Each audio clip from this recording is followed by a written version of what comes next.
አሜን። እንዴት ዋላችሁ?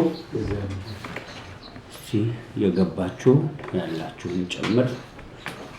ሁልጊዜ ማክሰኞ ከዚህ ከ10 ሰዓት ጀምሮ በዚህ በምህዋር ዓለም የተባበሩት መለኮታዊ ማዕከል ውስጥ ትምህርት እንሰጣለን። ብዙ ጊዜ በሐዋርያት ትምህርት በጸሎትና እንጀራ በመቁረስ ይተጉ ነበር ይላል። የመጀመሪያው ሴንቸሪ ወይም የመጀመሪያው የፔንቴኮስታል እንቅስቃሴ ያ ነገር በዛ ዘመን ክርስትና ብቻ ሳይሆን ስልጣኔም ባለበት አቅሙ ነው ሄደው።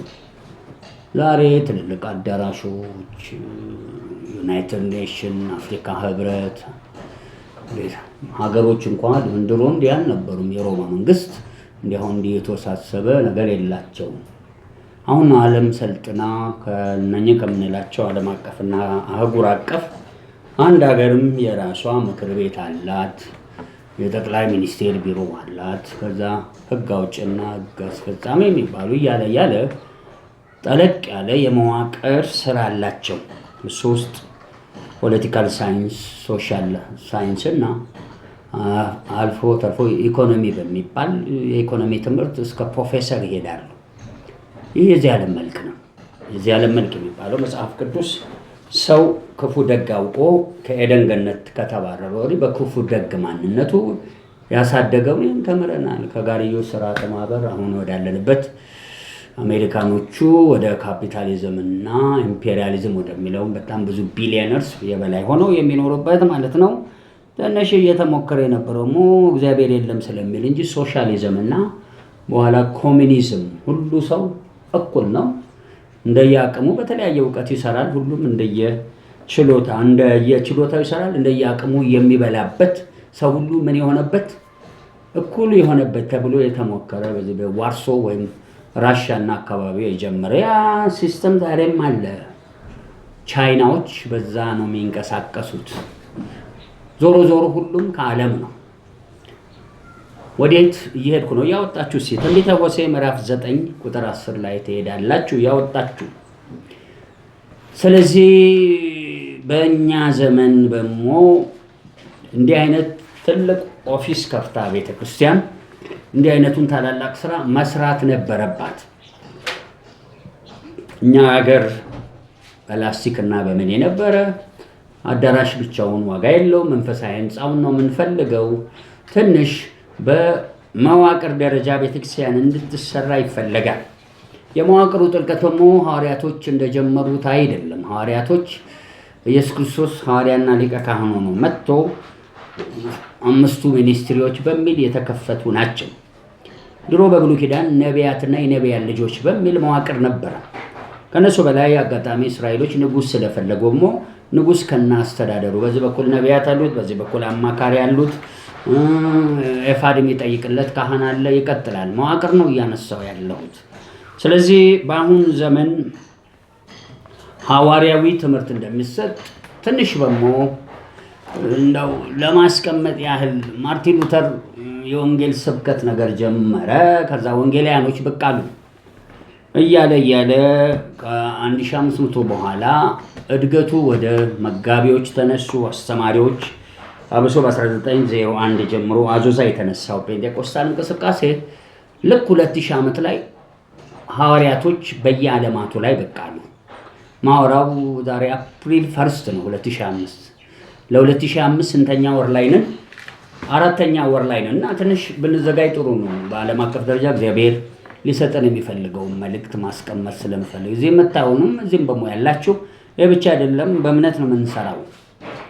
መናገርም ድምፅም ሳይኖር በላያችን ላይ ያለው የእግዚአብሔር ጸጋ የትም ጥሶ ሊገባ እንደሚችል እናምናለን። እግዚአብሔር ሰማይና ምድርን በመጨረሻ በሳት ሲፈታ ለሰው ነግሮ አይደለም። ምን ብሎ ነው የሚመጣው? ሰማይ ምድር ምን ይሆናል? ይናወጣል። የሚጠርገውን በኖህ ዘመን ነው አስጠነቀቃቸው። ሲመጣ ቤት ቁጭ ብለው የነበሩ ለምን አልተነገረንም ማለት አይችሉም። ስለዚህ እግዚአብሔር መንፈስ ወሰን የለው። ወሰን በሌለው ክብር መጠቀም ማመኔኛ ነው። የሰማነውን ማናመን እንደሚል። ስለዚህ ወዴት እየሄድኩ ነው? ኢሳይያስ ሆሴዕ 9 ቁጥር 10ን እያወጣችሁ ዛሬ አፕሪል 1 ስለሆነ 4ኛ ወር በፈረንጆች ትንሽ እንደው ዝም ብሎ ለቀቅ ብለን በመላው ምህዋር ዓለም ልናይ ነው። ይህን ስናይ እንግዲህ በአዙዛ የተጀመረው ንቅናቄ ታላላቅ ነቢያቶች እነ ኬኔት ሄገን፣ ኦራል ሮበርት ተነስተው ለአሜሪካ ሀገር የአሜሪካው ነው ማነሳው። ከዛ በፊት እነ ጆን ዌስሊ ምናምን የሚባሉ እንግሊዝ ሀገር የተነሱም ነው። ስሚዝ ምናምን በ18ኛው ነው የተነሱት። እና ነገሮች ማጥናት ይፈልጋል። ለምን መንፈሳዊው ስልጣኔ ወይም አፕግሬድድ የሆነው መንፈሳዊ ነገር ማወቅ ጥሩ ነው። አንድ ካቶሊክ የሚባል ሃይማኖት በፈንድቶ ልክ እንደ ኦርቶዶክስ በወጣበት አሁን ቫቲካን ብትሄዱ ፖፖቹ ዛሉ የመሪ ጥቅሳቸው አለ። የካቶሊክ ስርዓት እድገቱ እስከ ዛሬ ያለው ይታወቃል። ሃይማኖቱ ሌላ ቢሆንም እድገት አለው። እኛ ሰፈር ስንመጣ ነው እንግዲህ ችግር የተፈጠረው። እኛ ሰፈር ብዙም ተቃውሞ አለ። ተቃውሞውን አሸንፎ የወጣ ቤተክርስቲያን ነው የጠፋው። ተራ የአዙዛ ሪቫይቫል እንኳን 20 ዓመት ያህል ነው የቆየው። በ23ኛው ዓመት ዋናው ሞቷል። የሞተበት ምክንያት ደግሞ ዛሬም እንደምሰሙት በጴንጤዎች ሰፈር ሁሉ ጊዜ ጭቅጭቅ አለ። ተጠንቀቀ፣ ትንሽ ዝንፈት ካለ አለቀ። እና ይሄን አዙዛ ሪቫይቫል ያስነሳው ሰው ድንገት ማግባት ፈለገ። ብዙ ኤቫንጀሊስቶች በመሃል ተነስተው ወንጌል ዓለም ጠፍታለች ብሎ በተቀጣጠሉበት ሰዓት ኪቦርድ ተመታ የነበረችውን ሴት ሊያገባ ይነሳል። እና ስብሰባ ገጠሙ። ላገባ ነው ሲል ከፍተኛ ተቃውሞ ተነሳ። ይህ ሰዓት የጋብቻ ሰዓት አይደለም። የሰው ልጅ በዘላለም ጥፋት ውስጥ በሃይማኖት ስም ጠፍቶ ባለበት የምን ሰዓት ነው? ከፍተኛ ወንጌልን ለዓለም የምናደርስበት አሉ። እሱ እንግዲህ አልተሰማውም፣ አገባ። ሲያገባ የአዙዛ ሪቫይቫል ለሁለት ተከፈለ። ያን ጭቅጭቅ ሊፈታ ባለበት ጉበቱ አበጠ። በዛው 3-4 ዓመት ከሆነ ወደ ጌታ ሄደ።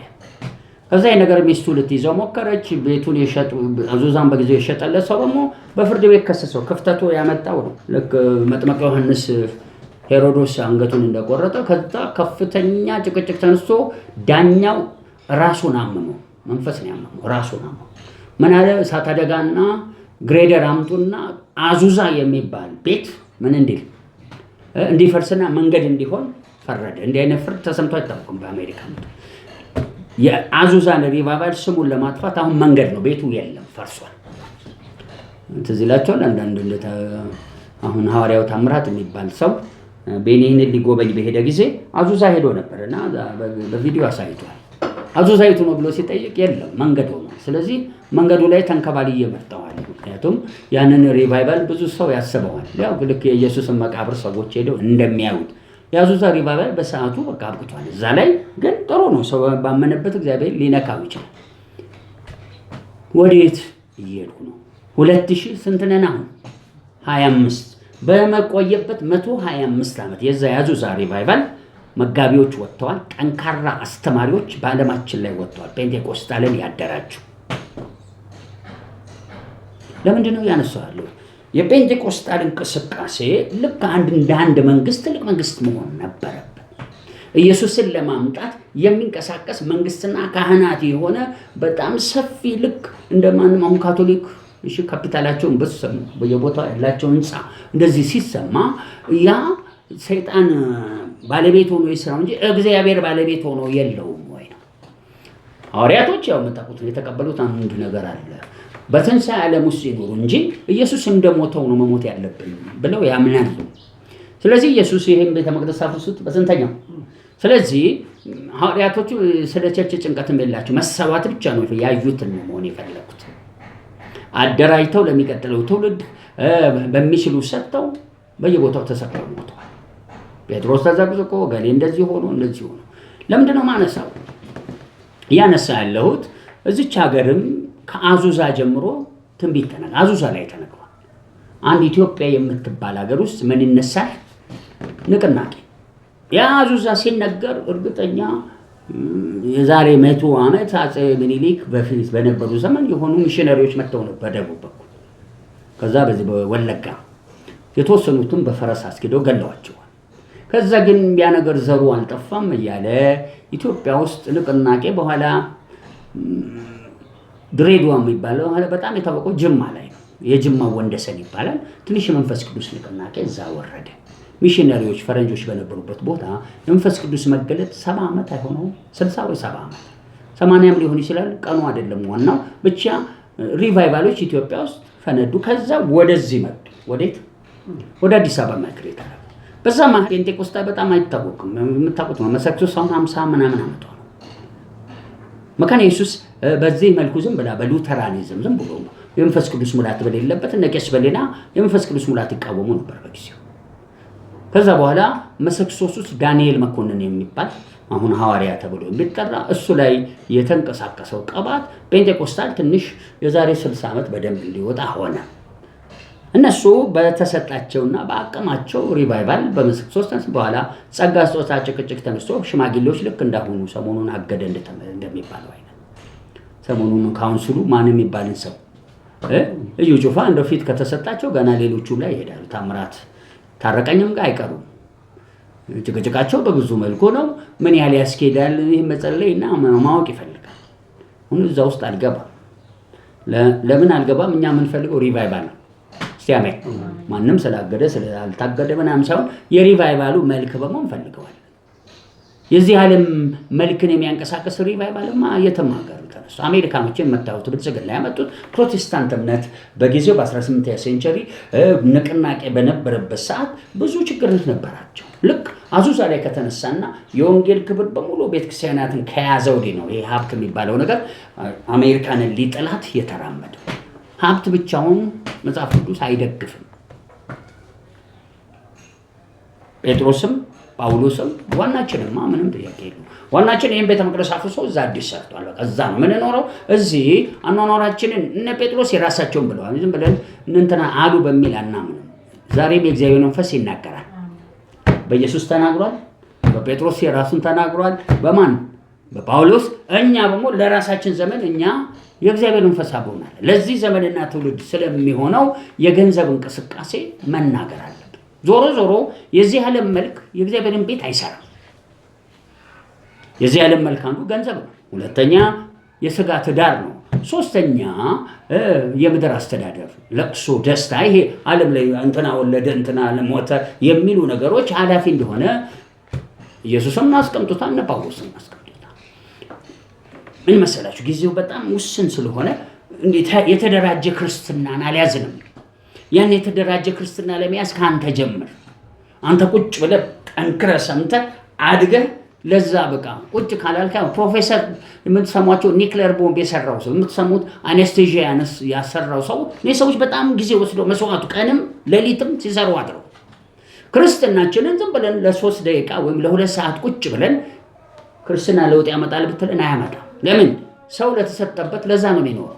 ለሌላ ኑሮ የሮጥክ መጥተህ ለ30 ደቂቃ ጨፍረ ሪቫይቫል ብትል አይ ነገር አይሆንም። አዙዛም የሚገኘው ሪቫይቫል እነኛ ሰዎች በጣም በትጋት ይጸልዩና አንድ ቀን እንደው በጣም ችግረኞች ናቸው ምንም የሌላቸው ጥቁሮች እስቲ አንድ ቀን እስቲ ጌታን በደንብ እንፈልገው ብለው ቆርጠው በቆሙ ድንገት በ10ኛው ቀን ወደቀባቸው። አለቀ። ቀድሞም ታስቧል። ከነሱ በፊት የጸለዩም ሰዎች ይኖራሉ። አሁን የኢትዮጵያ ዳንኤል መኮንን ተነሱ። ከዛ ጸጋው መሰክሱስ ገጭ ብሎ ሲጠፋ ሙሉ ወንጌል የሚባል ቸርች ተነሱ። ሙሉ ወንጌል በሞገጭ ሲል ምስጋና የሚባል ቸርች እሳቱ ምን አለ?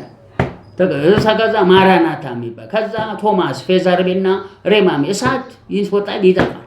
የምናወራው የዛ ዘመን እሳት ነው። ደግሞ አሁን የመጡት እሳቶች ትንሽ ልዩነት አለ።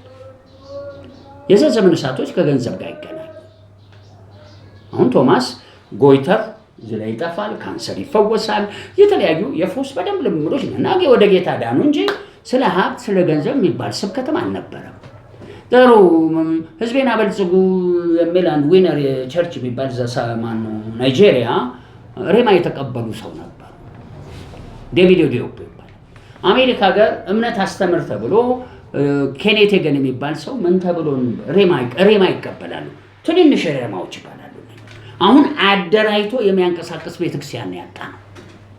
የሆነ አጋንንት ማስወጣት አንድ ልምምድ ነው። በሽተኛ መፈወስ ሌላ ልምምድ ነው። መናፍስ መለየት ወይም ከየት ትንቢቶችን ማወቅ እኔ ነገሮች ትልቅ ናቸው። ኪንግደም ናቸው። ኪንግደም ማለት ደግሞ እግዚአብሔራዊነት ያለበት ብዙ ጊዜ ጳውሎስ ለጢሞቴዎስ እግዚአብሔርን መምሰል ነው ቸርች የሚገባ። ወደዛ ስናሰፋው ለማሳጠረው ጊዜ ለመቆጠብ ነው። ከነሱ ቀጥሎ ከነማን አሁን ማራናታ እነ ቶማስም አሁን እሳቱ አብሮት አለ። ሰውየው እግዚአብሔር ቃል ትክክል ነው ይላል። ድሮ የሚሰራበት እሳት ይጠፋል። እንግዲህ ቶሎ ቶሎ እሳት የተቀበሉ ሰው በጣም ሲታይ ወዲያው ቶሎ ቶሎ ይጠፋል። የምን ግድግዳው ሰንበሌጥ የሚባል አባባል አለ። ይኸውልህ ዝም ብሎ ወድቆባቸው ቶሎ ቶሎ የቸኮሉ ሰዎች ወዲያው እሳታቸው ይጠፋል። ልክ ዳዊት ሞላልኝ የሚባልም አንድ አገልጋይ ተነስቶ ነበር። አሁን ቢሾፕ ብሎ ራሱን ያስቀመጠ ከውጭም ማንሳት ይቻላል። የግድ ኢትዮጵያዊ መሆን ቤኒሂን የሚባል የታወቀ አሜሪካ ሀገር የተነሳባት ዛሬ እሳቱ የለም። ብዙዎቹ እንደውም እንትኑ ላይ እንሰማለን ክስ ላይ ናቸው። ኬኔት ኮፕላንድ ራሱ ክስ ላይ ነው። ማአት ከየት ነው የሁሉ ቢሊዮን ዶላር? ስለምንድን ነው የቤተክርስቲያን ክስ ያለው? ከገንዘብ ጋር ከዘላለም ደህንነት ጋር ይገናኝ። በቃ ከኑሮ ጋር የሚኖሩት ኑሮ ከየት ነው የምታመጡት? ግብርና ቀረጥ ለማን አከፍሉ? ለመንግስት። ከዛ ወደ የሰው ግብር ነው የምትዘርፉት። ጸጋችሁን መሸጥ ይሄ መጽሐፍ ቅዱስ ስለሌለም በነፃ ተቀብላችኋል። በምን በነፃ ስጡ። እቺ ጥቅስ ብቻ ይዘህ ሰዎች ገንዘብ መሰብሰብ የለባቸውም ብትል እንደኔ አይነቱ ሊቃወም ይችል ይሆናል። ለምን ዝም ብሎ መጽሐፍ ቅዱስ እንደው ነገር እንፈልግ ከተባለ ኢየሱስ ሐዋርያት አረጋቸው። እነሱ አልጾሙ አልፈለጉ ምን አላሉ። የማንን የሰጣቸው? የራሱ። ስለዚህ የራሱን የሰጣቸው በልስ አደክም ነው ያገኘው። በምን ሰጥ በነፃ ስጡ አላቸው። ምናልባት ይሄ የሱሬማ ብቻ ሊሆን አይችልም። የሚቀጥለው ሐዋርያቶቹ ከሱ ቀጥሎ ሲነሱ ያ ተነሱበት ነገር ላይ የሚሰጡት የላቸው። ኢየሱስ ለሐዋርያቶቹ ምን ሰጣቸው? ጸጋ። ገንዘብ አልሰጣቸውም። የሚበላ ለነሱ 12ቱን እንጀራ 5ቱን እንጀራ ወለድ ቆረሰና ሰጠ ይላል። በቃ እነሱ እጅ ሲገባ በዛ። ስለዚህ ሐዋርያቶች እንጀራ ተቸግረው ምን አይሉም አያውቁም። አሁን እነሱ ሲጀምሩ የእግዚአብሔር መንፈስ ያለን ሸጠ ነው አምጣ ያለው። ገስታውስ እንኳን ክፈት አላለም። ከገስታውስ የከፋ ነው አይደል? ሄዱና ያላችሁን ሽጡ ብሎ ከዛ ማለት ግማሽ ያስቀሩትን ገደለ። አሁን እዚህ ዘመን ይሄ አሁን የሚቃወም ምናምን ቤቱን ሸጠና አምጣ ቢባል የታ አባቱ ጭራውን ቆልፎ ነው የሚሮጠው። ለማን ስራ ነው ቤታቸው እየሸጡ ወይም እርሻቸው እየሰጡ የሰጡ? ስለዚህ እነዚህ ነገሮች ዘሎ በመቃወም አይደለም። የእግዚአብሔር መንፈስ ዛሬ ምን ይላል ብሎ መጠየቅ ይፈልጋል። ይሄ ማለት ብልጽግናን እያበረታታው ነው ማለት አይደለም። እኛ ከዚህ ጋር እንደውም ራሳቸውን ለስጋ የሚያስለምዱ የአፈር አገልግሎት ይባላል። ግን የአፈር አገልግሎት ስላል የምትፈርድ ሰው ማታውቀውን አትፍረድ። ያንተን ቤት በድህነት ይመታል። እነዚህ ሰዎች በክርስትናቸው አሁን አንዱን እናንሳ። ማንን እናንሳ? እዩ ጩፋ የሚባለው እናንሳ። የነበረበት ወላይታ የነበረበት አገልግሎት ላይ እንደ ቀላል አባረውትም ነበር። ከምን ከሀገር አባረውት መልሰው ይቅርታ ጠይቀውት እሱም አጎንብሶ እንደውም ተንበረከከላቸው። ለምን እንደተንበረከከ ባላውቅም አባረውት ያንን ከፍሎ ነው እዚህ የደረሰው። አንተ ጥርስን ስትፈከርመ እዚህ ሱፍህን ለብሰህ ምን ላይ ተቀምጠህ ወንበር ላይ ተቀምጠህ ልክ እንደዚህ አይነት ሰዎች ሲነሱ የፈለግከውን መናገር ትፈልጋለህ። ይሄን ለመናገር የሚበቁት ከነ እዩ ጩፋ ትንሽ ከፍ ያሉ መንፈሳዊ ልምምዳቸው እንደ ጳውሎስ የደረሰ እንጂ ወንበር ላይ የተቀመጠ አይደለም። ወንበር ላይ የተቀመጠ ሰው ይሄን ማድረግ የለበትም። አብሶም የመንፈስ ቅዱስ ልምምድ ምን ያላቸው የሌላቸው ሰዎች አስተያየት መስጠት የለባቸው። በመዋለፍ የቲክቶክ ወረበላ ቢዝነስ ይሰራ በዚህ ግርግር መሃል ሰው አስገቡ ቲክቶክ ይሄ በሞሌላ ይሄኛው ደበኛ ስራ ፈት ከምን ጋር የተገናኘ ትውልድ ነው? ከእንጀራ ጋር ሀብትሽ ቦረና ይልና ሀብትሽ የእስራኤል ዳንሳ ምን ነበረ? አብሮ ሰራተኛ ነበር። ከእስራኤል ዳንሳ የወጣ ጥሩ እንደ እስራኤል ዳንሳ ምኑ የተቀባ ነው? አፉ የተቀባ ነው። ይቀጥላል። አሁን ይኸውላችሁ እኔ የምንፈልገው ትልቅ መዋቅር ያለው የማንን ቤት ነው የምናወራው? የእግዚአብሔር። ስለዚህ ይሄ ነገር የሆነ ቶማስ ቀጥሎ የሆነ ቦታ ላይ ቲቪ ጆሹዋ የሚባል አገልጋይ ይመጣል በተባለበት መሃል ድንገት ሸፐርድ ቡሽሪ የሚባል ሰው ቀዶ ገባ ኢትዮጵያ ውስጥ። ያው የኢትዮጵያ ክርስትና የለማኝ ክርስትና ነው። ያው ብዙም ሰው እንዲህ ስለ አይወድም። ቶሎ ፈጥነን ምን ከማለት አንወጣም። ማተለቅ ሌሎችን እንወዳለን። ኢትዮጵያ ውስጥ ክርስትና በራሱ ሰብሮ ይወጣል የሚል ስለሌለን ከውጭ የመጡ ፈረንጆችን ማተለቅ እንወዳለን። አፍሪካኖችም እንዲሁ ነው። ሸፐርድ ቡሽሪ መጣና በድግ ብሎ ታላቅ ስብከት ታምራት ታረቀኝ ላይ እጁን ጫነ። 12 መጎናጸፊያ ሲጥላየው እኔ እንኳን በእኔ አቅም ከዛ በኋላ በትክክል ደጋግሜ ተናገሩ። ከፍተኛ የብልጽግና ወንጌል ኢትዮጵያ ውስጥ እንደሚቀጥል አሁን የብልጽግና ወንጌልን ለማስተማር ለማስረዳት ከመንፈሳዊ ነገር አደጋው አንተ ስታቅ ነው። ካላወቅ ስለ ብልጽግና ወንጌል መናገርም አትችልም። ለምን?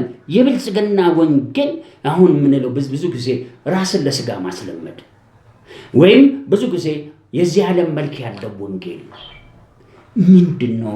መጨረሻው ምን ማስረዳት ካልቻልክ ዝም ብሎ የኢትዮጵያ ቅዱሳን ቢቃወሙ ዝም ብሎ ነው የሚቃወሙት። አሁን ቀደም አልኳቸው የሰውዬ ሁሉ ፈተና ጨርሶ ወጣና አይ እንግዲህ አንዳንድ ሰዎች ላይ ለመጸለይ ገስታውስ ክፈሉ ባለን በል። እሱ ብቻ አይደለም ሌሎችም አሉ። ሁሉም ዝም ብላችሁ እንዳትናገሩ። ሁሉም ብዙ ፈተና አልፈው ነው።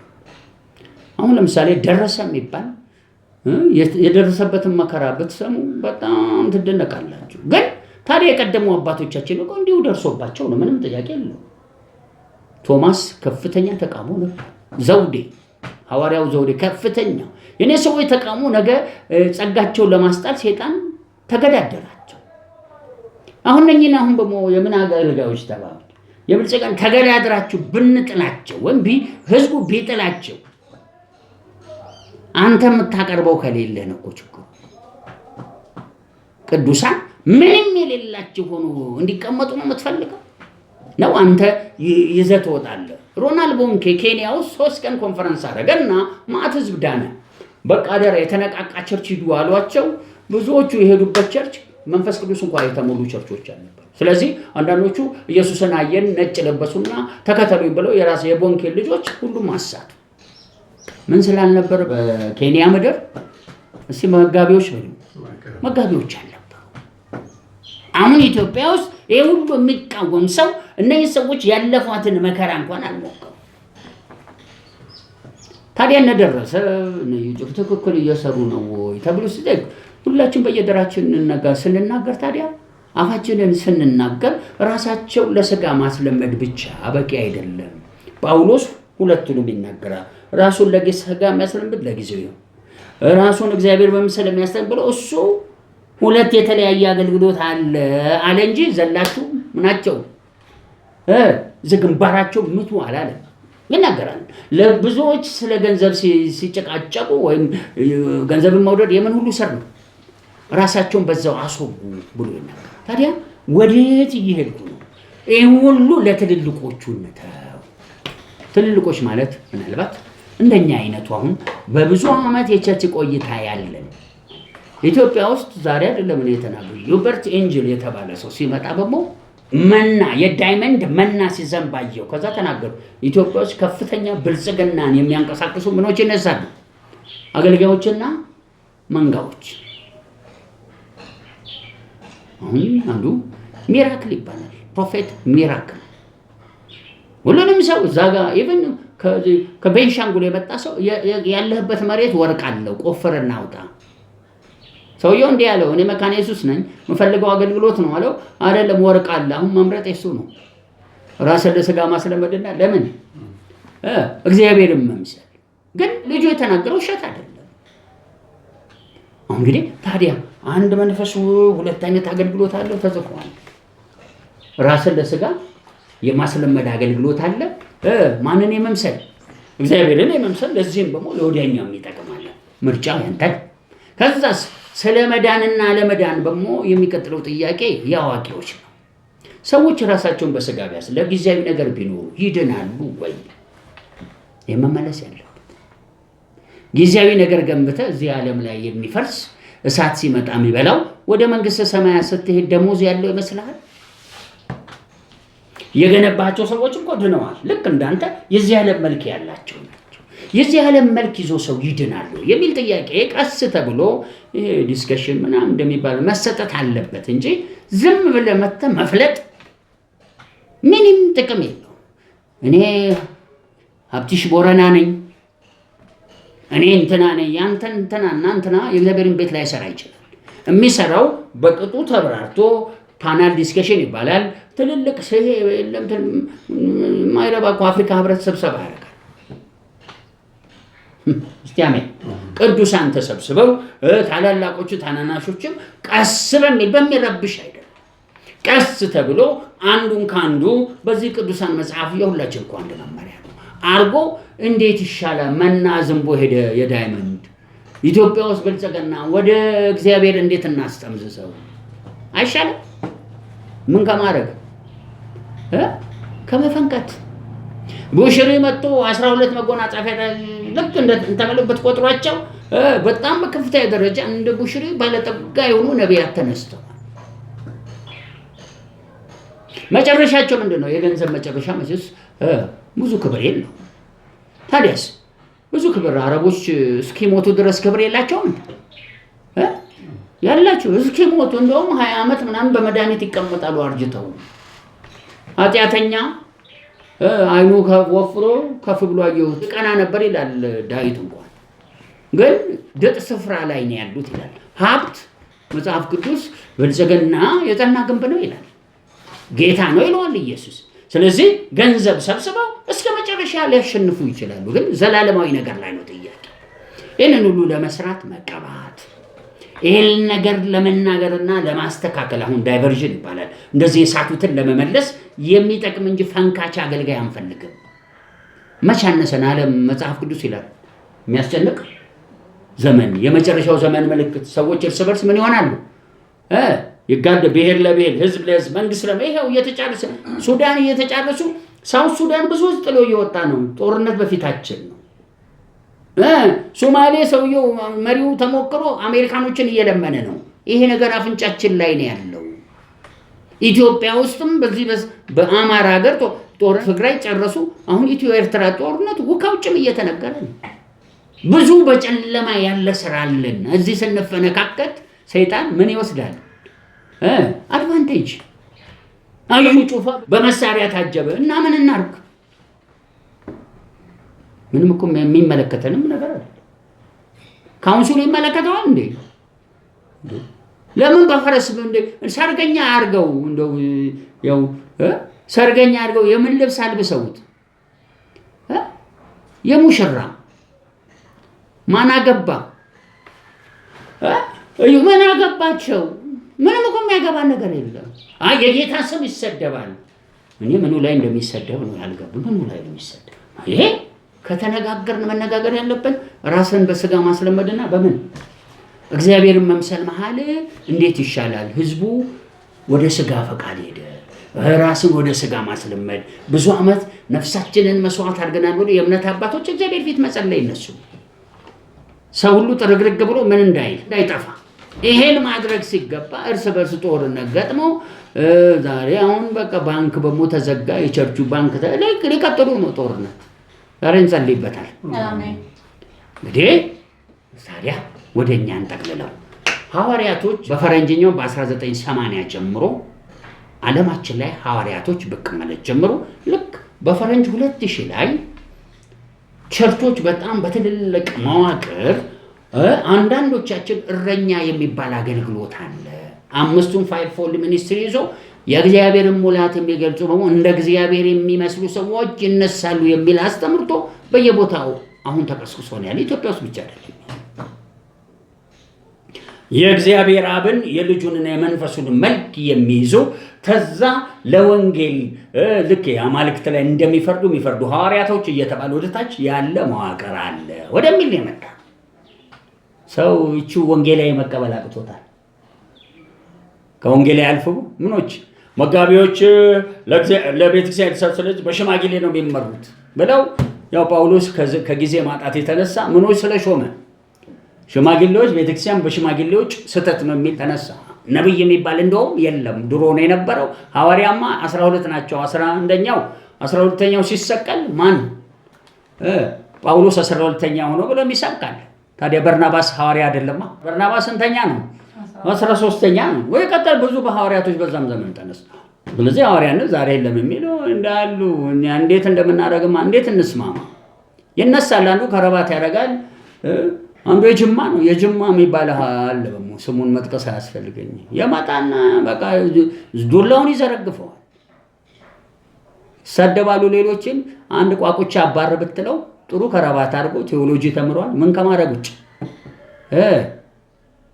ሀብትሽ የቦረናው እንደሚል ይሄ ደግሞ የጅማው። ምክንያቱም ዓለም አሜሪካ ምን ያለው ሁሉ አንድ ላይ ስለተሰባሰብን በአንዴ በቃ ሁሉም መለጣለጥ ነው። አላተረፍንም፣ አናተርፍም። እግዚአብሔር ይርዳል። ይሄ የትውልድ ክርክር ምናምን እያረዙ ለመጋቢነት የማይጠቅሙ አገልጋዮችን እግዚአብሔር ሪቫይቫል እንዳያስመቱብን እግዚአብሔር ከምድራችን ያንሳ። መነቀል ነው ያለባት። ይጥራ። የእግዚአብሔር ቤት ውስጥ ለመጋቢነት የሚጠቅሙ እምነትን ሊያስተምሩ የሚጠቅሙ ሰዎች ነው የሚያስፈልጉ። የሚነካከሱ አይደለም። ለሙሉ እዛ እረኛዊ አገልግሎት በሚለው ዓለም ውስጥ ዛሬ አፕሪል ስንት ነው? 1 ተዘጋጁ።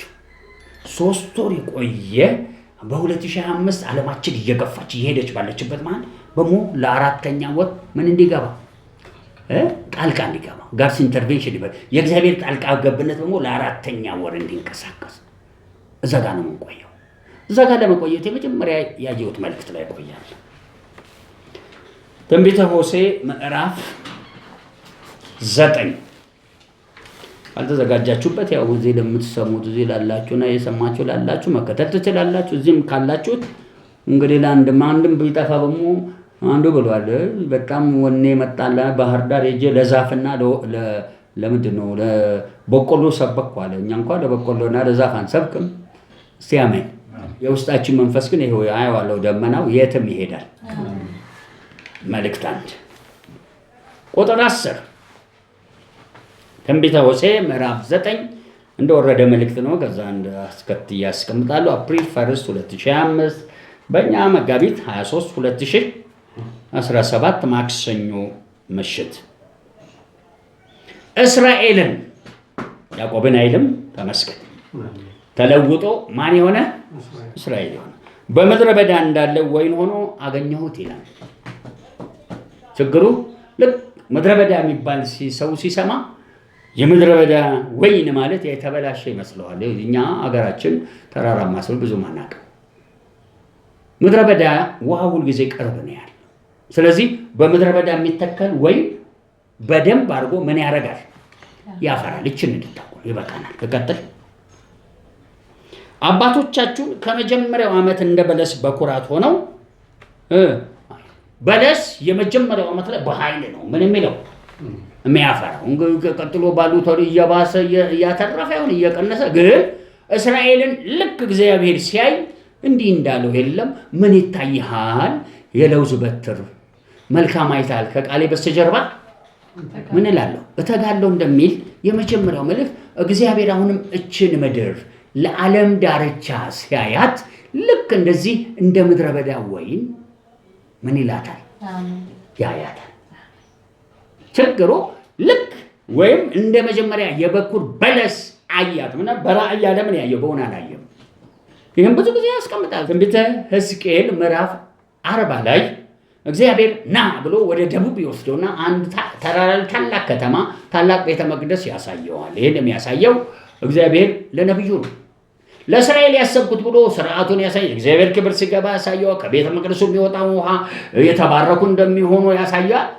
ነገራቸውን እሳ እንዲገባ አሁን ያሉበት እነሱ ስደት ላይ የተበተነው ወደ ባቢሎን ሄደው የቀረው ህዝብ ደግሞ ቁጫጭ ነው። ቁጫጮቹ ነገራቸው እነዚህ ቁጫጮች ደግሞ ምን እያደረጉ ነው? አሳይቶታል። የእግዚአብሔር ቤተ መቅደስ ቁጭ ብሎ ጀርባቸውን ሰጥቶ 7 አይነት አምልኮ አላቸው። የቀናት አምልኮ፣ የጠረፏን ንግስት ያመልካሉ።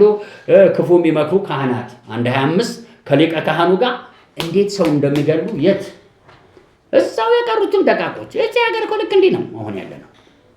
እንዴት አድርገን የተነሱ አገልጋዮች እና ቁጭ ብሎ ነገር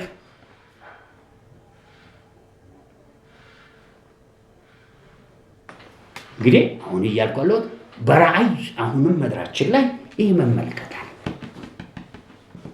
ታዲያ መመልከቱ አለ ሆነ ማለት አይደለም። አሁን ወደ አንድ ሰብኬ ነበር። እግዚአብሔር እስራኤሎችን በምድረ በዳ በአፉ ቃል እንዴት እንደሚኖር አሳይቶ ኮሬብ ተራራ ላይ ያመጣቸውና ድምፅ አሰማቸው። 10ቱ ትእዛዝ የመጀመሪያው ትዝ ይላችኋል። ድምፁ ከግብፅ ምድር ያወጣው አምላክ እግዚአብሔር ነኝ፣ ከኔ በቀር ሌላ አምላክ አይኖርም። ሰምተው ሁለተኛ ምስል እንዳታስቀምጥ፣ ጣዖት እንዳታስቀምጥ ብሎ ሁለተኛ እሱ ያዘዘውን ነው ያደረጉት። እንደው ሶስተኛውን ቢያደርጉት እኮ በከንቱ ስሙን ቢጠሩ ወይም ሰንበተ ዕረፍትን ቢረግጡ የመጀመሪያውን ትእዛዝ ነው ሄደ የሰበሩት። እኔ አምላክ እግዚአብሔር ብቻ ከኔ በቀር ጥጃ ሰርተው በምስል የሆነ አምላክ አቁመው የምንን አምላክ አመሰገኑ? የግብፅን አማልክት። ይህን ህዝብ አየሁት፣ አንገተ ደንዳና ነው። በዚህ ምክንያት እግዚአብሔር መልአክ ልካለው እንዳላጠፋ አየሁ። በቃ አወቅኩ፣ አንገተ ደንዳና ነህ ሲል ቁሎቴያቸውን አውልቀው በእግዚአብሔር የሆነ ሐዘን ውስጥ ገቡ። ደስ አለውና በሌሎቻችሁ አውልቁ፣ ምን እንደማረጋችሁ አያለው አለ። ሙሴ ተመልሶ ወጥቶ የእግዚአብሔርን ጀርባ አየ፣ ለመነ፣ አስጣላቸው። ለራስህ ጠይቅ። አሁን ችግራችሁ ምን መሰላችሁ? አንዳንዱ ሰው ራሱን አጽድቆ ቁጭ ላይ ይሄ የድሮ ሃይማኖት መንፈስ ነው። አንዳንድ የየትኛው ብሔር መንፈስ ነው። እኔ አንድ ጊዜ አንድ ጎንደሬ ለው አገኘኋቸውና በሆነ ምክንያት ልጃቸው አሜሪካ እንዲሄድ አደረኩና ከስ ቁጭ ብዬ ሰበኮላቸው። ምን አልኳቸው? የሰው ሁሉ ኃጢአት ሰርቶ ለማንከብ ከዛ ሳብራራ እኔ ምን ኃጢአት ሰርቼ አለ። ትልቅ ሰው ናቸው። ትልቅ ሰው አንድ አግብተው እዛ ወልደዋል፣ እዚህ በሞ አግብተው ሌላ ወልደዋል። እሱም እኮ እንደ ኃጢአት ያቆጥሩት። እኔ ምን ኃጢአት ሰርቼ ነው እንዲህ አሉ። በቃ አንዳንድ ብሔር አለ ጭንቅሉ ራሱን ምን ያደረገ ያጸደቀ ትውልድ ብሔር አለ። እስራኤሎች እንዴ ናቸው። ኢየሱስን ሰቅለው ምን እንዳሉ ጀግንነት እንደሰሩ እንጂ የዘላለም ደህንነትን እንደጣሉ በፍጹም አያም። ከእስራኤል ቀጥሎ ምንም ጥያቄ የለውም አስቸጋሪ ምድር ኢትዮጵያ። እንዴት እናስገባ ይህንን ሐሳብ? እንዴት ብሎ ነው ክርስቲያን ሁሉ ይሄ መልእክት ለእኔ ነው ብሎ እንዲቀበል ለማድረግ? ከዳነው ወገን ነው። ታዲያ ፕሮግራሚን በሶስት መክፈል አይቀርም። በሶስት ለመክፈል እንግዲህ እንዳትርሱ የዛሬ 100 ዓመት አዙዛ ላይ 100 ምናምን ዓመት እግዚአብሔር ያያየውን ሊያመጣ እዚህ ምድር ወርዷል። እስቲ አሜን። በምድረ በዳ እንዳለ ወይም የበኩር ፍሬ እንደሆነ በለስ ስሙት። ቀጥሎ ነው እነሱ ግን ወደ ቤልፌጎር መጡ፣ ለነውርም ተለዩ፣ እንደወደዱትም እርኩሱ። ቤልፌጎር ማነው ሲባል እንግዲህ ትንሽ ላስቀምጥ። የእነሱ ታሪክ ነው። እኔ አሁን የምፈልገው በእኛ ደረጃ ነው። እኛ ምን ያህል ደርተናል? እዚህ ጋር ያስቀመጥኩትን ትንሽ ሀሳብ እከታለሁ። ላስተምር አዘጋጅቻለሁ። ዛሬ አፕሪል ስንት ስለሆነ ፈርስ ግን መቀቀስ ብዬ መጀመሪያ እኛ መስተካከላችንን እንይ። እስራኤሎች ወደ ከነዓን ምድር ለመግባት በሚጓዙበት ሰዓት አንድ በለዓም የሚባል ረጋሜ አይኑ የተከፈተ በእግዚአብሔር መንፈስ ወይም እግዚአብሔር መልአክ አለው በሱ ተገልጦ የሚቀለጥ ከነሱ በፊት የነበረ ነው። እነሱ በምን ሳሉ? በባርነት ሳሉ እሱ እግዚአብሔርን ያውቃል።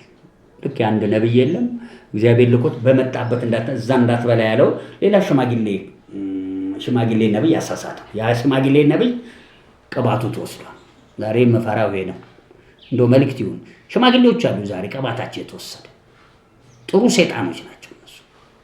ዘመን መጣውን ደርሰናል፣ ተርፈናል ከነሱ። ልክ እንደዚህ ሽማግሌ ነብይ ያኛውን ነብይ ያሳሳተው ደክሞት ዛፍ ስር ተቀምጦ መጣና ይሁን እኔም አገልጋይን ምልክቶች ይወድሩ ማን ጌታ በኔ ላይ በጣም አደነቀ። እውነትም እግዚአብሔር ለካ ከኔ በፊት አንተን ምን ብሎ ነበር?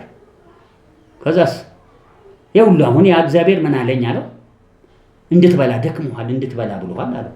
አይ የቆየ ነብይ እውነትም ጌታ ከማን ጋር ነው ብሎ ልክ በልቶ ሲጨርስ እላው ላይ ወደቀበት። ድሮ የለውም እግዚአብሔር ወደቀበትና ያው ለእግዚአብሔር እንዲህ ይላል የታዘዝከውን ትእዛዝ ቅደሃልና ትሞታለህ አለው። ወዲያው አንበሳ ገደለው። ስለዚህ የተቀቡ እውነተኛ ነቢያቶች በአሮጌ ነቢያት አይመሩም። አብሶ ምናቸውን በጣሉ። ለምኑም በለዓም ሊረግማቸው መጣ። ክብርና ገንዘብ ፈልጎ አልተሳካለትም። በለዓም ከዚህ ዘመን ነቢያት ይሻላል። ደግማለሁ፣ በለዓም በዚህ ዘመን ከሚገኙ ነቢያት በለዓምም ባለራእይ ይሉታል። ባለራእይ ማለት ኖርማሊ ሳሙኤልም ባለራእይ ነው። ወደዚህ አካባቢ ባለራእይ የለም እንዴ ብሎ ማን ጠየቀ ይላል ሳኦል።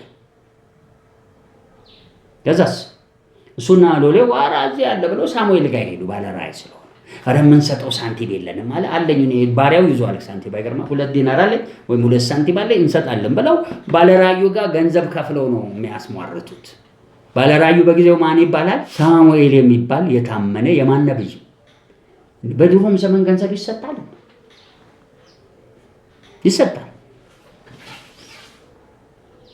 ለምን ይሰጣል?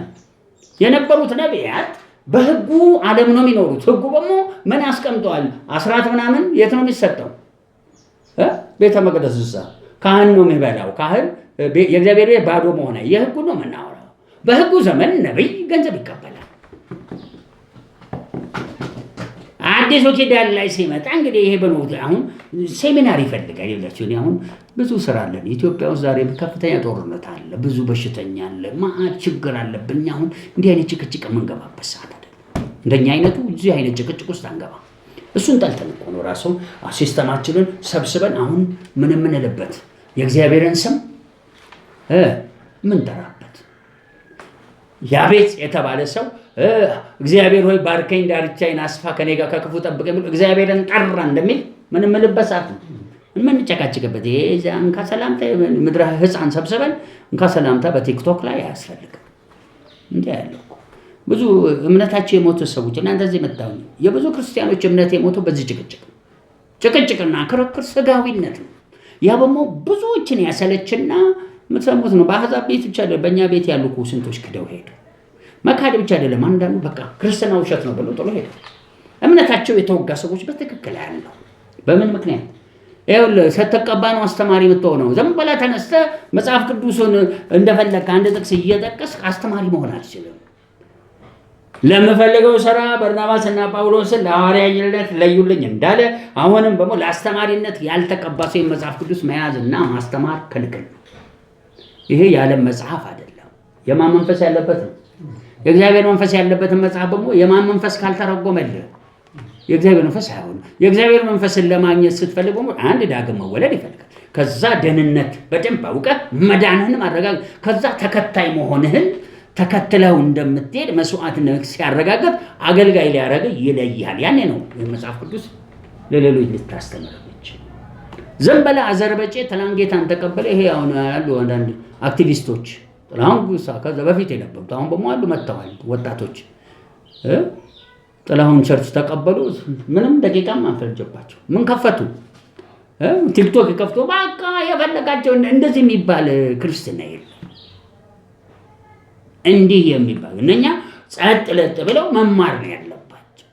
እኛ ድሮ እኔ ሰፈር ነበር እንደ ጌታ ተቀበለን በላርፈ ቁጭ በል ይላል ስለው በደግ ብሎ ጆሆባ ዊትነሶችን አሳምናለሁ ብሎ ገባ። እነሱ ግራው አጋቡት። ከዛ እንደውም ብሔራዊ ውትድርና ሄዳለሁ ብሎ የኢትዮ ኤርትራ ጦርነት ዘመተ። ቆለጡን መተውት እዚህ አነክሶ መጣ። በኋላ ጥቂት ቀናትም አልቆ ተሳቅሎ ተገኘ። ሰው በወሰኑ ካልሄደ ፍጻሜው ሞት፣ የስጋ ሞት ብቻ አይደለም ምናምን ሞት መቆየትም ደግ ነው። ስንቆይ ሰዎች እምቢ ሲሉ የሚመጣባቸውን ስንናገር ይደርሳል። አሁን ቦታዬ ላይ ልመለስ። በለዓም አንድ ዘመን በቃ ኢምፖርታንት ዘመን ሆነለት። ድንገት የተቀቡ ሙሴ የያዛቸው እስራኤሎች ሲመጡ መዓት ህዝብ እየበሉ ሲሄዱ ፍልስጤሞች ወይም በጊዜው ከነዓን ምድር ሰዎች ሰው ፈለጉ የሚራገምጡ። ከዛ ማን ተገኘ? በለዓም። በማን መንፈስ ያለ? በእግዚአብሔር መንፈስ ወይ መልአክ የሚገለጥለት። ከዛ ሄደ ላከበትና ሰው ኧረ አንድ ህዝብ እንደው በሬ ሳር እንደሚጨርስ እየጨረሰ የመጣ ናርገምልኝ አለው። ቆይ እግዚአብሔር ልጠይቃል። ትንሽ የሆነ ዛሬ ሌሊት ያየሁትን ቀስ ብዬ ላስቀምጥ ነው። በደንብ ስሙኝ። ግልጽ ነኝ። ለምን ከዚህ ሰው እየተነስተ እኔ አሁን ቤልፌጎርን ነው ማንሳት የምፈልገው። አሁን ወደ አገልግሎት ቀስ ብዬ ልገባ ነው። ስለ መዳን አላወራሁም። ሲድነናል በሉ። ስለ ደቀ መዝሙር አላወራውም። ደቀ መዝሙር ነኝ በሉ። አሁን የምናወራው ስለ አገልጋይ ነው። እግዚአብሔር በጠራኝ መጠን በሬ ተከፍቷል በሉ። አሁን በር ተከፍቶ ሳለ እዚህ ጋር ሕግና የእግዚአብሔር ቃል ለመናገር ሲፈለግ ማን ይጠይቃል? እግዚአብሔር። አሁን ቀስ ብዬ ስለ ቤልፌጎር ከመነከሳቴ በፊት አንዲት ትምህርት ወይም ትምህርትም አይደለም እዚህም ቸርች ሆነ የሌሎች ቅዱሳን ሰፈር ኢቭን አልፎ ስለ አሕዛብ አንድ ሐሳብ ላቀርብ ነው። እሱም ምንድን ነው? ሰው ከተቀደሰና እግዚአብሔርን ሊያገለግል ከተዘጋጀ በኋላ ደካማ ክርስቲያንን ይነዳዋል። መሪውን ማን ያዘ ማለት ነው? እግዚአብሔር ይዞ ይነዳዋል። የመነዳት አገልግሎት ይባላል። በጣም የደካሞች የመጀመሪያ አገልግሎት። ጴጥሮስ ድንገት ከ11 ጋር ቆመ። እግዚአብሔር መንፈስ በኃይል ወርዶበት ምን አለ? ተናገረ። ይህ ትምህርት ያልወሰደ እንዴት ነው ይሄን ያደርገዋል? የመጀመሪያው ለአይሁዶቹ የሰበከው። ከዛስ ሁለተኛ ደግሞ ወደ ቆርኔሌዎስ ቤት ሊሄድ ሲል ራእይ ያየ ሸማ ምናምን መጡና ነገሩ። ተነዳና ሄደ። አሕዛብ እንደሚድኑ ገና አያውቅም። ተነድቶ ነው ሄደው። ሶስተኛ ይሄው ጴጥሮስ ደግሞ ከአገልግሎቱ ሌላ መከራ ደረሰበት። አንዱ መከራ ሄሮዶስ ያዘውና እስር ቤት ከቶት ሳለ ድንገት መልአኩ እየነዳው ወጣ። የመንዳት አገልግሎት በለው። ይህ ሰውዬ መንፈስ ተሞልቷል፣ ግን አያውቀውም። ቀጣቅም ባሉት እየተነዳ ያገለገለ አገልጋይ። ብዙ ክርስቲያኖች አንድ ዘመን ላይ የመነዳት አገልግሎት ይኖራቸዋል። ጥሩ አገልግሎት አይደለም መነዳት። መነዳት ማለት መሪውን ማን ይዞ? እግዚአብሔር ይዞ። አንተ መሪው የት እንደሚሄድም አታውቅም፣ እንደምታረግም አታውቅም፣ ግን ባንተ ይጠቀማል። ሁሉ ሰዎችን ይወዳል። እንዲህ የሚባል አገልግሎት ደካማ ነው። ሁለተኛ የመታዘዝ አገልግሎት ይባላል። ጸጋው ልብ ውስጥ ይቀመጥና ተነሳና እንዲያርግ ተብሎ እነ ጴጥሮስ ይላካሉ። እነ ጳውሎስ ለምፈልገው ስራ በርናባስና በመንፈስ ቅዱስ ተልከው ሄዱ ይላል። እስቲ የመታዘዝ አገልግሎት በሉ። ሁለተኛ ነው። አንድ ክርስቲያን በደንብ ሲያውቅ እንደ ጴጥሮስም በኋላ እየታዘዙ ጳውሎስን የመሰለ ሰው እየታዘዙ አገልግለዋል። ርዕሴ አሁንም ቤልፌጎርን ለማስቀመጥ ነው።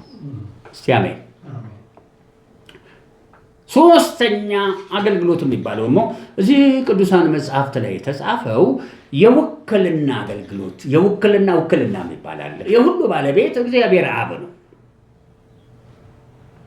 ከዛስ ልጁ በመጽሐፍ ቅዱስ ታሪክ አብርሃም አንድ ጊዜ ውጊያ ያረገና ሲመለስ መልከጼዴቅ አገኘው ይላል። እሱም የምን ንጉሥ? እሱም ኢየሱስ ክርስቶስ መጥቶ ወደ ታች ወደዚህ ምድር ተነድቶ አገልግሏል። ሁለተኛ ኢየሱስ የተገለጠበት ይህ በመንፈስ ቅዱስ ተጸንሶ መጣ። ከዛ በኋላ መንፈስ ይመራው ነበር። ኢየሱስ በቆየበት የ3 ዓመት ተኩል ስልጣን እንዳለው ያውቃል። ውክልና የሚባልም የሚቀጥለው ደረጃም አለው። ግን አይታችሁ እንደሆነ ይህን ስጋ መስቀሉ ላይ በመስቀል ሊያሸንፈውን ስለፈለገ በምን አገልግሎት ውስጥ ነው የኖረው? በመታዘዝ ሙሉውን። ይሄ ቃል እንዴት ያለዛ እንዴት ይፍዛ? አሁን 12 ሌጊዮን አለብንም? አይለምንም። ቢለምንም በእግዚአብሔር ይሰማዋል እንዴ? አይሰማውም። ለምን? የመጣው ለመታዘዝ እንጂ በውክልና የፈለገውን ሊያደርግ አልመጣም። የኢየሱስ ውክልና የለውም ማለት ታዲያ ኢየሱስ ከሞተና ከተነሳው ውክልና የለም አይደለም እያለ ያለ ነው።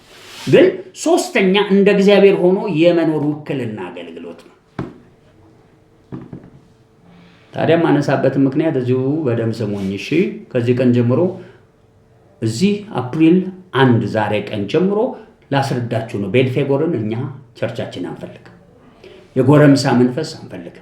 ቀጥሉ። ሌላም ዝም ብሎ መዝረክረክ ብዙ ጊዜ የቀዳዳ ህይወት ይባላል። አንዳንዱ ሰው ድሮም ሳይገረዝ ከነሸለፈቱ ነው። አንዳንዱ ሰው አልተቀደሰም። አንዳንዱ ሰው ጽድቅ ውስጥ አይደለም፣ የኩነኔ ውስጥ። አንዳንዱ ሰው አመፃ ውስጥ ነው። አንዳንዱ ሰው ነቀፋ ውስጥ ነው። ፍጹሟ ብቻ ነች የምትሄደው። በፍጹሟ መንገድ ላይ መሄድ የሚችሉ ሰዎች የታመኑ ናቸው። ሶስተኛ ይሄ ውክልና የሚሰጣቸው ውክልና ላይ ያሉ አሁን ለምሳሌ ሙሴ በእግዚአብሔር ቤት የታመነ ምንድን ነው? ሎሌ ይላል መጽሐፍ። የታመነ ማለት በቃ አደራ ቢሰጠው ምን አይልም፣ ወደ ራሱ ፈቃድ አያዘነብልም፣ ለነኛ ጥቅም አይልም። ማንን ያስከብራል? ልጁ ደግሞ ወደዚህ ዓለም ሲልከው ሎሌ አይደለም። የታመነ ምንድን ነው? ልጅ ነው። ለምን የታመነ ተባለ? በተሰጠው ትእዛዝ በሙሉ ያለውን ፈጽሞ አባትና አምላክ ሆኖ የውክልና ስልጣን ተሰጥቶ። ታዲያ ውክልናው ኢየሱስ ወሰናል። ያው ጭቅጭቅ አለ። እኔ ሰው ስለተጨቃጨቀ ጉዳይም አይደለም። እንዲህ ይላል እግዚአብሔር ጌታዬን ጠላትን እግር መረገጫ አስካረግ የቀረ ጠላት አለ። ከጽዮን ያህል በትር በጠላት መሃል እስከዛ በጠላት መሃል ይገዛል። አንዲት የቀረችው ጠላት እንዳለ መጽሐፍ ቅዱስ ይናገራል። ሁሉ ከተገዛለት በኋላ ይላል ስለ ሙታን ትንሣኤ ጳውሎስ ሲያስተምር ሁሉን ላስገዛለት ምን ይሆናል? ይገዛል። አንዲት የመጨረሻ የቀረችው ውክልና እንበለው ሄዶ በማን ቀኝ? በአብ ቀኝ ለዘላለም አምላክና አባት ሆኖ እንዲጨርስ አንድ አለች። ታዲያ ይህችን ማነሳው ለምንድን ነው? ልጁ ይህን ያህል አንድ ለአብርሃም መጥቶ ነበር።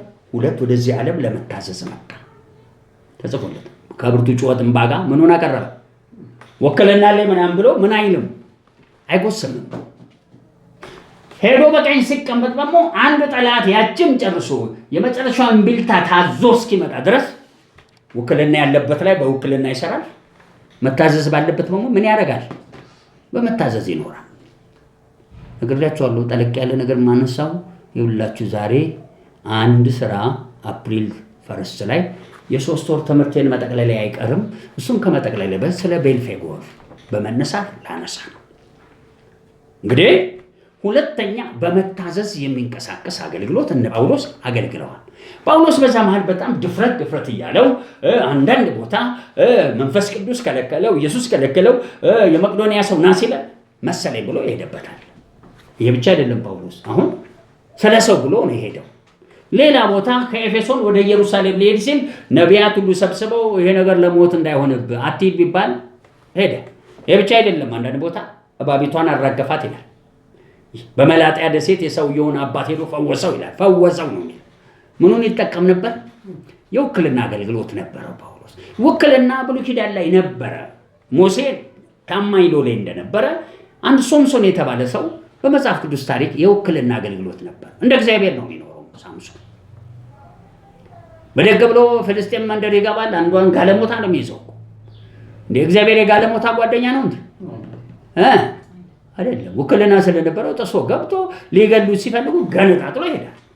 ያቺ ውክልና ግን አንድ ቀን ለምን እንዳረገችው ጸጉሩ ተላይቶ እንደ ሌላ ሰው ሆናለሁ ሲል የለም ተመቷል። አደራቸው። አሁን ማንን ለማንሳት ብዬ ነው? አንድ ባለራዕይ የሆነ ሰው ውክልና አልነበረው። እየሰማ የሚታዘዝ ማን የሚባል ሰው? በለዓም እግዚአብሔርን በዛች ምሽት ጠየቀ። ምን አለው? እንዳትሄድ ይህ ሕዝብ ምን ያለ ነው የተባረከ። እሺ ብሎ አሜን አሜን። ጠዋት በሰላም ሸኛቸው። አራራ ልረግም ነበረ ያላችሁኝ አይሆንም ማለት። ከዛስ ምን አረገው? ብዙ ግማሽ ሀብትና ብዙ ክብር እንሰጣ ብዙ ሽማግሌ የተላከበትና ከአቅሙ በላይ ሆነበት። ከዛ እግዚአብሔርን ሄደና ኧረ እነዚህ ሰዎች በጣም ሊያከብሩኝ ነው። ምን ሊሰጡኝ ነው? ብዙ ገንዘብ ብዙ ክብር ሊሰጡኝ ነው። እንዴት ይሻላል አለው። ልቡን አየና ሂድ አለው። እግዚአብሔር ወካይ ነው ብሎ ወካይ ማለት እዚህ የተወከለ ሙሴ የሚባል አለ። ታማኝ ሎሌ ስለሆነ ሊያሸንፈው እንደማይችል የተረጋገጠ መንገድ ላይ አህያው ተናገረችው። ምን አለ እና ትክክል ካልሆነ ልመለስ አለ። ኖ አትመለስ ብሎ ነዳው። አዘዘው። ትንቢት የሚሰጠው ማን እንደነዳው ነው። እስራኤልን ባረከ። የከነዓን ምድርን እንደሚያሸንፉ ታላቅ ኮከብ እንደሚወጣ ምናምን ትንቢት ተናገረ። ይህ ሰውዬ ይህን ተናግሮ ሲመለስ ግን በለዓም ነው። በለዓም ነው። በለዓም ነው። ምን አደረገ? ያ አጨበጨበ፣ ተናደደ። ከዛ ዝም ብሎ አልሸኘውም፣ ጋበዘው። በለዓም ጎበዝ ነው። ረግመኛል ብሎ አልገደለው። ቁጭ ብለው አወሩ። ሲያወሩ ምን ነበር ያወሩት? እንዴት ይሻላል አለው። እንዴት ይሻላል? ምን ሆኖ እንዴት ይሻላል? ይህን ሕዝብ ባረከው እና እንደው መፍትሄ ስጠኛል። አይገርማችሁም? ይሄ ባለ ራእይ ስለማን ያውቃል? ስለ እግዚአብሔር በደንብ ስለሚያውቅ ምን አለው? ይኸውልህ እግዚአብሔር እነኝህ ሰዎች እንዲጠልሉ ከእግዚአብሔር ጋር ጣላቸው። አሮጌ ሽማግሌ ነብይ ከማን ጋር ያጋጫል? ነገሬ ብለው ስራቸው ከእግዚአብሔር ጋር ማጋጨት። እዩ ጩፋ የተባለን ሰው እኮ በጣም ቀላል ፈተና ፈጠሩበት። ምክንያቱም አንዳንድ የማያስፈልጉ ቃላቶች ተጠቅሟል። ልክ እንዲያደርጉ ሲባል እግዚአብሔር ይመስገን ማን ይለያል ነው ማለት ያለበት። እሱ ጭራሹኑ የበሻሻው አብይና የምኑ የሾላው እዩን በቀላሉ ምን አይሉም። በጣም ስተት። እሱ ብቻ አይደለም። እኔ በራሴ እኔ ጋር ይገለገል የነበረ ታቱ ድሮ ካራቲስት የነበረ ታቱ አርጎ አውቆ ብሎ ጮኸ እና 20 ሺህ ብር ወሰደና አንድ ቀን አገኘሁት። አንተ የምን በሞ 66 ነው ይሄን ታቱ ደራርበ እንትን ብለህ አታለልከው አልኩት። አታለለው ብሯን ፈልጌ ነው አለኝ። አለቀ። አንድ አጋንንት ሲወጣ በሞ እናቃለን የጠቅላይ ሚኒስትሩ ጓደኛ ነህ ምናምን አለው። መቀበል አልነበረም እንዲህ አይነት ነገር። በተደጋጋሚ ስለዚህ ሰው እናገራለሁ። በፊትም የተለያዩ ሰዎች ስለ ዓለምነት ተናግረ እንደሚሞት እሺ። እዩ ጩፋም ሞቱ በጣም በደጅ እየተራመደ ነው። በነገራችን ላይ ሲምፕልም ራስን ለስጋ ማስለመድ መጨረሻው ምንድን ነው? ሞት ነው። ዩበርቴንጅ እንትና ኬኔት ኮፕላንድ እንኳን ክስ ላይ ገቡ። እነዚህ በስጋ ይሰሩ ሰዎች ሁሉ ዓለም ላይ ምን ላይ ናቸው? ሰይጣን ከሷቸው እድሉን ተጠቅሞ ልክ መጥምቁ ዮሐንስን ሄሮዶስ አንገቱን እንዳስቆረጠው ክፍተት ከእግዚአብሔር ጋር መሄድ ትተህ ክፍተት ከሰጠ ትሞታለህ። ለዚህ ነው ተጠንቅቆ መሄድ። አሁን ወደኛ ነው የምፈልገው። በለዓም ምን አርጋለሁ? ቤልፌጎር መሀል አስቀምጠው፣ ሴቶች ከፊት ይሄዱ። በቤልፌጎርና በዚህ መሀል የጣዖት መስዋዕት፣ ጥሩ ምግብ፣ ጣፋጭ ዶሮ። ሰይጣን ጣፋጭ ነው የሚወደው ታውቃላችሁ። እንደ ሀገር ብትሄዱ የጣፋጭ አይነት ጉር ነው። ሁልጊዜ ለማን ያቀርባሉ? ለሰይጣኑ ያቀርቡለታል። ምን አደረገ? ልክ እንዳለው እስራኤሎች ሲያልፉ ሴቶች ደረደሩላቸው። ሲያዩዋቸው ከእስራኤሎች የበለጡ ምን የሚሉ ናቸው? የሚያምሩ ጎመጇ። አሁን የጎመጁት ቤልፌጎርን አይደል ምኖችን ነው። ከዛ እየጎተቱ እየወሰዱ ይተኙ ጀመር። ማን ያዛቸዋል? የማን ህዝቦች ናቸው? ማን ያዘዋል ነው ስማቸው። ለምን? እግዚአብሔር ከማን ጋር ነው? ከነሱ እየሄዱ እየወሰዱ ይተኙ ጀመር። መተኛቱን እግዚአብሔር ምንም ያላቸው። ቀጥሎ ሚስቶቻቸው በቃ ሲሰሟቸው ከዛ አብረው ሲተኙ መጠጡላቸው። ከዛ እንሂድ ብለው እዛ ቤልፌጎር ያለበት መንጋ ጣውጋ ያን ጣፋጭ ሙዝ ሲያቀርቡላቸው አላወቁም። እየበሉ ሳለ የቤልፌጎር መንፈስ ወደ ምን በምግብና በሴቶቹ ገባ። ከዛ ነው እንስገድ ሲሏቸው ለማን ሰገዱ? ፈጥነው ወደ ምን ተለዩ? ወደ ቤልፌጎር ፈጥነው። ቀጥሎስ ረከሱ። ያልተቀደሰ ህይወት ውስጥ ምኖች ገቡ? እስራኤሎች። ስለዚህ ቀጥሎ ትንቢት ተናገረ። እሱ ትንቢት ጋር ከመድረሴ በፊት አፕሪል ፈርስት ላይ እንድታውቁ የምፈልገው እየተነዳ ነው፣ ጥሩ ነው። እየሰማ እየታዘዝክ ነው፣ ጥሩ ነው። ስለ ውክልና አገልግሎት ዛሬ ምሽት የነካሁትን አየር እንድትሰሙ የምፈልገው። ሶስተኛ ውክልና ማለት እግዚአብሔር ልክ እሱ ፈራጅ ሆኖ ልጁ የተወሰነ ፈራጅነት አንዲት ትቀረዋለች። እስከዛ በሚንቀሳቀሱበት በእግዚአብሔር መንግስት ውስጥ ይወክላሉ። ሐዋርያቶች፣ ነቢያት እንደሚባል ይወክላሉ። መጽሐፍ ቅዱስ ላይ ኤፌሶን ላይ ተጽፏል። ቤተክርስቲያንን ራስ አደረገ ይላል። እንደ ክርስቶስ ቤተክርስቲያን እንድትሆን ተጠርታለች። ይህ ውክልና ሳምሶን ነገርኳችሁ፣ ኤልሳ የሚባል እንደነበረ። ይህንን ኃላፊነት ለምን ውክልና ይሰጣል መሰላችሁ? ይችን ትምህርት በደንብ ይግባችሁ። ኢየሱስ ወደዚህ ዓለም መጥቶ ትንሣኤ ከወሰደ ወዲህ ኃላፊነትን ለማን የሰጠው? ለጴጥሮስ ሰጥቶታል። ጴጥሮስ አምኖ ጴጥሮስ ተናግሮ ወንጌልን ካላደረሰው ወንጌል ይቆማል። ምን ያለው? በጎችን ጠብቅ፣ ግልገሎች እንዲያድግ አሰማራ ምናምን ብሎ አደራው ጴጥሮስ ላይ ነው ያለው። ሁሉ ነገር ከመታዘዝና ከማመን በታች የተዘጋ ነው። ምን ማለት ነው? ጴጥሮስም ብሎ በቃም ብሎ እዛው እስራኤል ብቻ ቢዞር ወንጌል ይዘው ወደ የገጠሩ ባሄዱ ወይም ወደ ዓለም ዳርቻ ባሄዱ ወንጌሉ ይሄዳል እንዴ? አይሄድም። ያ ውክልናቸው በየደረጃው በላያቸው ላይ የግድ መስራት ካልሆነም እየተነዱ፣ ሁለተኛ እየታዘዙ፣ ሶስተኛ ወደ ምን መድረስ አለባቸው? እግዚአብሔርን የሚወክል ምድር ላይ አምባሳደር መሆንና ጠቅላይ ሚኒስቴር መሆን ልዩነት አለው። ሶማሌ ለምሳሌ እንደው ሶማሌ የለንም መሰለኝ አምባሳደር ይኖረው ሊሆን ሶማሌ ውስጥ የሆነ ችግር ቢፈጠር የኢትዮጵያ አምባሳደር የት ሆኖ ሶማሌ የሚገኘው ሰራዊት አለና በልሄዱና አጥቁ ማለት ይችላል? አይችልም። እዛ ታዛዥ ሆኖ ተወክሎ እንጂ ሄደው አዛዥ አይደለም። ይሄን ሪፖርት ለማን ያቀርባል? አዲስ አበባ ላይ እዚህ ደግሞ ኖርማሊ የኢትዮጵያ ኮንስቲቱሽን የምታውቁት ነው። ቁጥሬ ምን ተከክሉ ምክር ቤት የሚባለው ተሰብስቦ ከዛ በኋላ ጦርነት እንግጠም እዚህ እንደዚህ የለም ወይ ኤታማዦር ሹሙ እሱም ከዛ ያለ ጠቅላይ ሚኒስቴር ነው የሚወሰነው። አሜሪካ ሀገር አይታችኋል። አሁን 9/11 ተፈጸመና ትንሹ ቡሽ በጣም ተናደደ። ምን አለ? ብድግ ብሎ ኢራቅ ምናምን ለመውረር መጀመሪያ እሱ አይችልም። ሁሉም ሴናተሮቹ ምክር ቤቱን ሰብስቦ በጥሩ ቋንቋ መውረር አለብን ብለው እነሱ ድምፅ ሰላውቶ ሄዱ። ይገጣ ብድግ አድርጎ አንድ ፕሬዚዳንት አሜሪካ ውስጥ ምን ማድረግ አይችልም።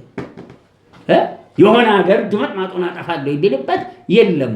አሁን መጥቷል አንድ ባለጌ ትራምፕ የሚባል ዝም ብሎ እንደፈለገ ለመግደል ትልልቅ ጦርነቶች ማድረግ አይችልም። ምክንያቱም ለምሳሌ ምርጫ ተሸንፎ አልወርድም ሲል በሙሉ ሰልፍ አስገጥሞ ሊያስጥል ሲል ኤታማዦር ሹሙ በቃ አለ። ጥይቱ እኛ ጋር ነው። ህገ መንግስቱን የሚቃወመውን ሁሉ እኛ ራሳችን በምን በጥይት ልክ እናስገባዋለን። ጭራውን ቆልፎ ለጆ ባይደን ስልጣኑን ሰጠ። እዛ ሀገር እንዴ ነው። እሱም ጥሩ ጽድቅ አይደለም። ሲጸድቅ ከላይ ነው እና ካለን ከሰማይ ነው። እኛ አሜሪካ ዥንጉርጉር ንስር ስለሆነ ሀገሪቷን የሚመራው ብዙ ጉዳያችን አይደለም። ታዲያ ወዴት እየሄድኩ ነው? እግዚአብሔር በመለኮት 3 ወር ሳስተምር ሰምታችኋል። ወሰን የሌለው ጸጋ ያለበት ቦታ ሁሉ ነገር ምን ሆኗል? ተፈቅዷል። መፈቀድ ምን ማለት ነው? ተራራውንም ሸለቆንም ለመግዛት መንግስተ ሰማያት ማስገባት፣ ሲኦል ማውረድ፣ መካከል ፍርድ መስጠት፣ ብዙ ነገር ለ3 ወር አገልግያለሁ። እሱ ላይ ቤተክርስቲያኑ ከምትነዳው ከምትታዘዘው ሌላ ስለ ውክልና ማስተምሪያለሁ። ያ ውክልናን ዘረጋ ነውና በውክልናው ላይ ሰዎች እየተቀመጡ እንዲንቀሳቀሱ ክንፍ ተዘርግቶ ስለ መንግስታት ስለ ቤተክርስቲያናቶች የሚንቀሳቀስ የውክልና ቅባት አለ። ውክልና ማለት እንደ እግዚአብሔር ሆኖ መገኘት ማለት ነው። ያ የተዘረጋው ክንፍ ላይ ግን ይመጣና ልክ አሮን እና ሆር ከማን ጋር ሆነው ከሙሴ ጋር ሆነው የሙሴ እጅ ደክም ጀመር። ምክንያቱም በተሰጠው ስልጣን ሂድና በትርን ይዘቁም በተማለበት እሱ ለዛም በመታዘዝ መሃል በራሱ ስልጣን 2 ሰዎች ይዞ እጁ ደከመ። ያ ማለት በጊዜው በውክልና ይዟቸው የሄደበት አየር ጠቅሞታል እንዴ? አልጠቀመው፣ ተሸነፈበት። ከዛ እግዚአብሔር እንደው ኢንተርቪው እግዚአብሔር ጣልቃ ይገባል ዛሬ። እስቲ አሜን። ሙሴ ግን ስተተኛ ነው። ድንጋይ ላይ ተቀመጠ፣ እጁ ይከብድበት ነበረ። እነሱ ደገፉት።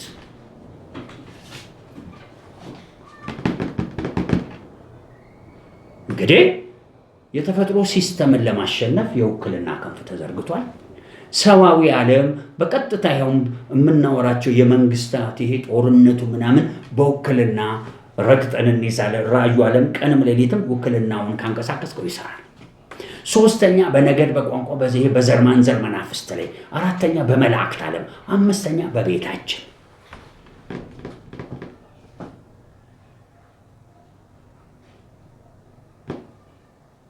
ለምን ማነሳ እንደምስላችሁ ልክ በዛ የውክልና ክንፍ ላይ ማንም ሄዶ እንዲቀመጥ ሲንቀሳቀስ ልክ እዚህ ነው ቤልፌጎር ቆሼ ያለው ቆሼውን ያራግፋል። ምኑ ላይ? ክንፉ ላይ። የምን ስፋት? የርኩሰት ቀዳዳ። አንዳንዴ መላእካዊ መሆን በራሱ አንድ አስቸጋሪ ነገር። ምናዊ መሆን። ከዛስ የተለያዩ ራእዮች ማታ አየሁና አንድ ስቴፕ ወሰድኩ። እግዚአብሔር ሆይ አንድያ ልጅህን እንኳን ስትወክለው እስል የቀረች አንድ ውክልና አለ። ልጁ ከየት የመጣ? ከሰማይ።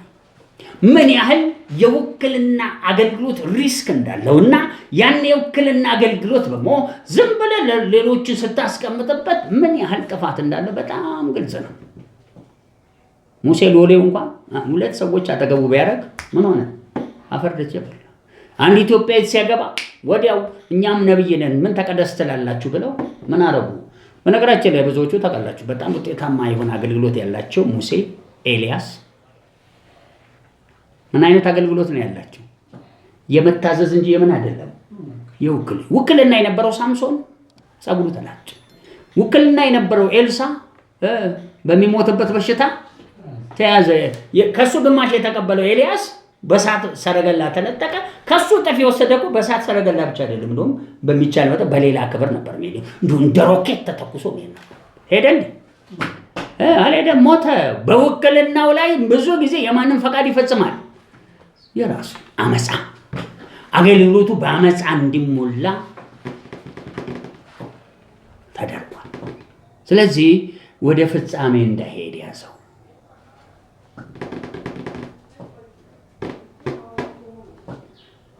ውክልና በጣም የተወደደ ውክልና ባለቤት እግዚአብሔር አለ። ልጁ ከአንዲት ነገር በቀር ለሁሉ ነገር ተወክሏል። መንፈሱ ዛሬም በዓለማችን ላይ በእኛ ውስጥ ሆኖ ዋና ቀጥሎ ተወካይ ሆኖ እየሰራ ነው። አሁን ቀጥሎ በእነሱ የሚወጣ እግዚአብሔር ቃል መጀመሪያም ውክልና ለመቀበል በነገራችን ቃል ያስፈልጋል። ታዲያ የተቀበልከው ቃል እና መወከል ከያስኮዲ በመለኮት ዓለም እዛው የውክልና ክንፍ ላይ ማንን ነው?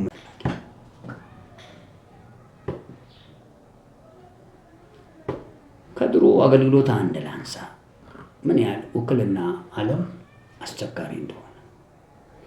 በአገልግሎት ዘመን በአንድ ዘመን ላይ አብሮኝ ያሉ ነቢያት ነበሩና ስለ ትዳር አትጸልዩላል። ስለ ትዳር ፍጹም ዓለሙን ብዙዎቹ አልተቀደሱምና አትጸልዩላለና አንድ ሴት መጣችና 3 ዓመት ልጅ አትወልጅም፣ አርፈሽ ቁጭ በይ፣ ከ3 ዓመት በኋላ ተወልጀ። ሌላ አንዷ ነብይ ተለቀተልና ትሄደና ያን ነገር ወደዚህ ትገፋዋለች። ወዴት? ከ3 ዓመት። ከዛ ራእዩ ዓለም ቸርቻችን ውስጥ ድመት ገብቶ አየሁ። ከዛ ጠሯቸው። ማን በምን ምክንያት ገባ ቢሰፈልግ አንዲት ቸርች ውስጥ ያለች አባል ያጸለየች አንድ ሴት አገኘው። ማን ጸለያለሽ? ስለ ትዳርና ስለዚህ አይነት እንዳጸለዩ አላልኩም? አይ እንደው በጣም ስለፈለገች የሚባል የለም። ጳውሎስ የመቅዶንያ ሰዎች ምን ስላሉ በጣም ስለፈለጉ ወዴት ሊገባ ወደ ኤሽያ ሊገባ መሰለኝ ብሎ ገባ። ያ ሁሉ ኮተት ውስጥ ገባ። ብዙ ሰው አይቀበሉም። ቲቪ ጆሹዋ የሚባል ሰው እግዚአብሔር በጣም የመታዘዝ አገልግሎት ይቻል ብዙ ጊዜ ውክልና ሰጡታልና 5 ዋይዝ ሜን ከሱ ስር ሾሞ ነበር። 5ቱ ዋይዝ ሜኖች ማሰጡት አጋንንት በሽታ በቃ ማንን መስለው ያገለገሉ ነበር። ራሱ ከቲቪ ጆሹዋ ጀርባ ማን ቆሟል? እነዚህ ሰዎች ተጠንቀቁና ተመላለሱ ተብለዋል። ለምን 3 ቀን እረፍት ይስተስጡ በደንብ ይጸልያሉ እንዳይሰጡ። ድንገት አንዱ ድምፁ ጠፋበት። ከዛ ሊያስወጣኝ ምንም የለም ሰይጣን ይገዳደረው። ከዛ ሲጸልይ ድምፁ ጠፍቷል። ምን ሆኖ ነው ሲል ትዕቢት በላው ላይ በቃ ነው አለኝ። ከዛ አንደኛው ደግሞ በኮራም የሚባል እዛ በጣም መልእክት እየሰጠ ለናይጄሪያ መሪዎች ያስቸገረው መንፈስ አንዱን ደበደበው። መጣ ወጣና አስወጣ። ከዛ አስቆማቸው። በሱ ላይ የነበረውን እና ምንም የለውን ወክሎ የሚሰራውን ጸጋ አስቆመ። ከዛ በውሃ ጀመረ። በቃ በማይናገረው ውሃ ዞር ይላል እንዴ? ያሰባል እንደ ውሃ አስብም። የሆነ ጫና በዛ በለፈነዳ ነው አይደል? ስለዚህ እንደገና ሰላም ሆኖ ቀጠለ። የቲቪ ጆሹዋ አገልግሎት ምን ያልኩ ነው? መጸለይ ጀመርኩና እግዚአብሔር ሆይ ብዬ አሁን ቤልፌጎርና የቤልፌጎር ምን ርዝራዥ አየር ለምን ቀጥሎ በቤልፌጎር ምክንያት እስራኤልን እንዲህ አላቸው። ምክንያቱም እስራኤሎችን ከሩቅ ሳያቸው አንገተ ምኖች ናቸው። ከዛ መጸለይ ጀመርኩ። እግዚአብሔር ሆይ ጥሩ የነዳ ማስኬድ በፈልግ ሰዓት መታዘዝ በተፈለገ ሰዓት ውክልና እንዴት ይሻላል ብዬ ስጸልይ የውክልና ክንፉን አሳየኝ። ልክ እኔ ሰመራ ተዘረጋዋለሁ እጠፋው አለኝና ታጠፈ። ከዛስ ለምን ይታጠፋል? ሰው በውክልናው እየተረማመደ በማንኛውም ሰዓት መጸለይለት ሰው እንዲሻገር ያ ውክልና መቀመጫው ላይ ልክ እንደ አሮንና ሆር እየመጣ አንዳንዱ ሰው በትንሽ ምክንያት የራሱን ፈቃድ ሊያደርግበት የሚያስቸግር ከሆነ ውክልናውንም ይዋጋዋል። ለምን? የሰጠውን ውክልና እግዚአብሔር ያነሳል። ልጁ እስከ ፍጻሜ ባይታዘዝ የመጨረሻው ሁሉ ከተገዛለት በኋላ ሁሉ ላስገዛ ይገዛ እንዴ? አይገዛ። አሁንም በታማኝነት ኢየሱስ ራሱን ሊለውጥ በማይችል መልኩ እግዚአብሔርን እየፈራ እየተመላለሰ ነው። ከሱ ጋር አብረው ነገ ከነገ ወዲያ የሚሾሙ ሰዎች በሙሉ እሱ እግዚአብሔር ካላጣራለት የወደዳቸውን እስከ መቼ የወደዳቸው የታዘዙትን። እኛ ሀገር በሞ አይደለም በጴንጤው ዓለም እንዲህ አይነት ነገር ተሰምቶ ማለት ነው። አንድ ዩኒቨርሳል ዩናይትድ ዲቫይን ሴንተር ውስጥ እግዚአብሔር ለመንቀሳቀስ ሲፈልግ ስንቱ መጀመሪያ እየታዘዘ ኖሯል። በፊት ተነድቶ እግዚአብሔር ያንቀሳቅሰዋል። ሶስተኛ ውክልናው ላይ ቢቀመጥ ነገ ደግሞ ምን እንዲቀበል ውክልና እንዲቀበል ቢደረግ ምን ያህል ሰው ይዘልቃል? ለምን? ይህ የሚቀጥለው ማነበው አይነት መንፈስ ካላችሁ ለጊዜው ውክልናው ይታጠፋል። በምን ይሆናል? ጸለይኩና ምን ትለኛለህ ስለው ብዙ ጊዜ ኢሳይያስ 48 ቁጥር 17 ላይ አንድ ቃል አለ። የሚረባህን ነገር ማስተምር የምትሄድበትን መንገድ ምንም እምመራ አምላክን ውክልና ለማንቀሳቀስ ምን ውስጥ እንድትገባ እግዚአብሔር ፈለገ? መሬት ውስጥ። ለምን? ቅድም እንዳልኳችሁ አሁን ማነብላችሁ ክፍል እንዳንዱ ሲከናወንለት ተቤቱ ወደ ሰማይ ሄዳል። ሲቸገር ደግሞ አንድ ጊዜ አንድ አገልጋይ እንደው ጸልይ ያሉኝና ግጥም አድርጌ ሲይዘው መቀመጫው ላይ ቀዘነ፣ መድረኩ ላይ ቀዘነ። ምንድነው እለዋለሁ። እግዚአብሔር ይሄ ሰው ከአመፃ ውጭ ክርስትና አያውቅም።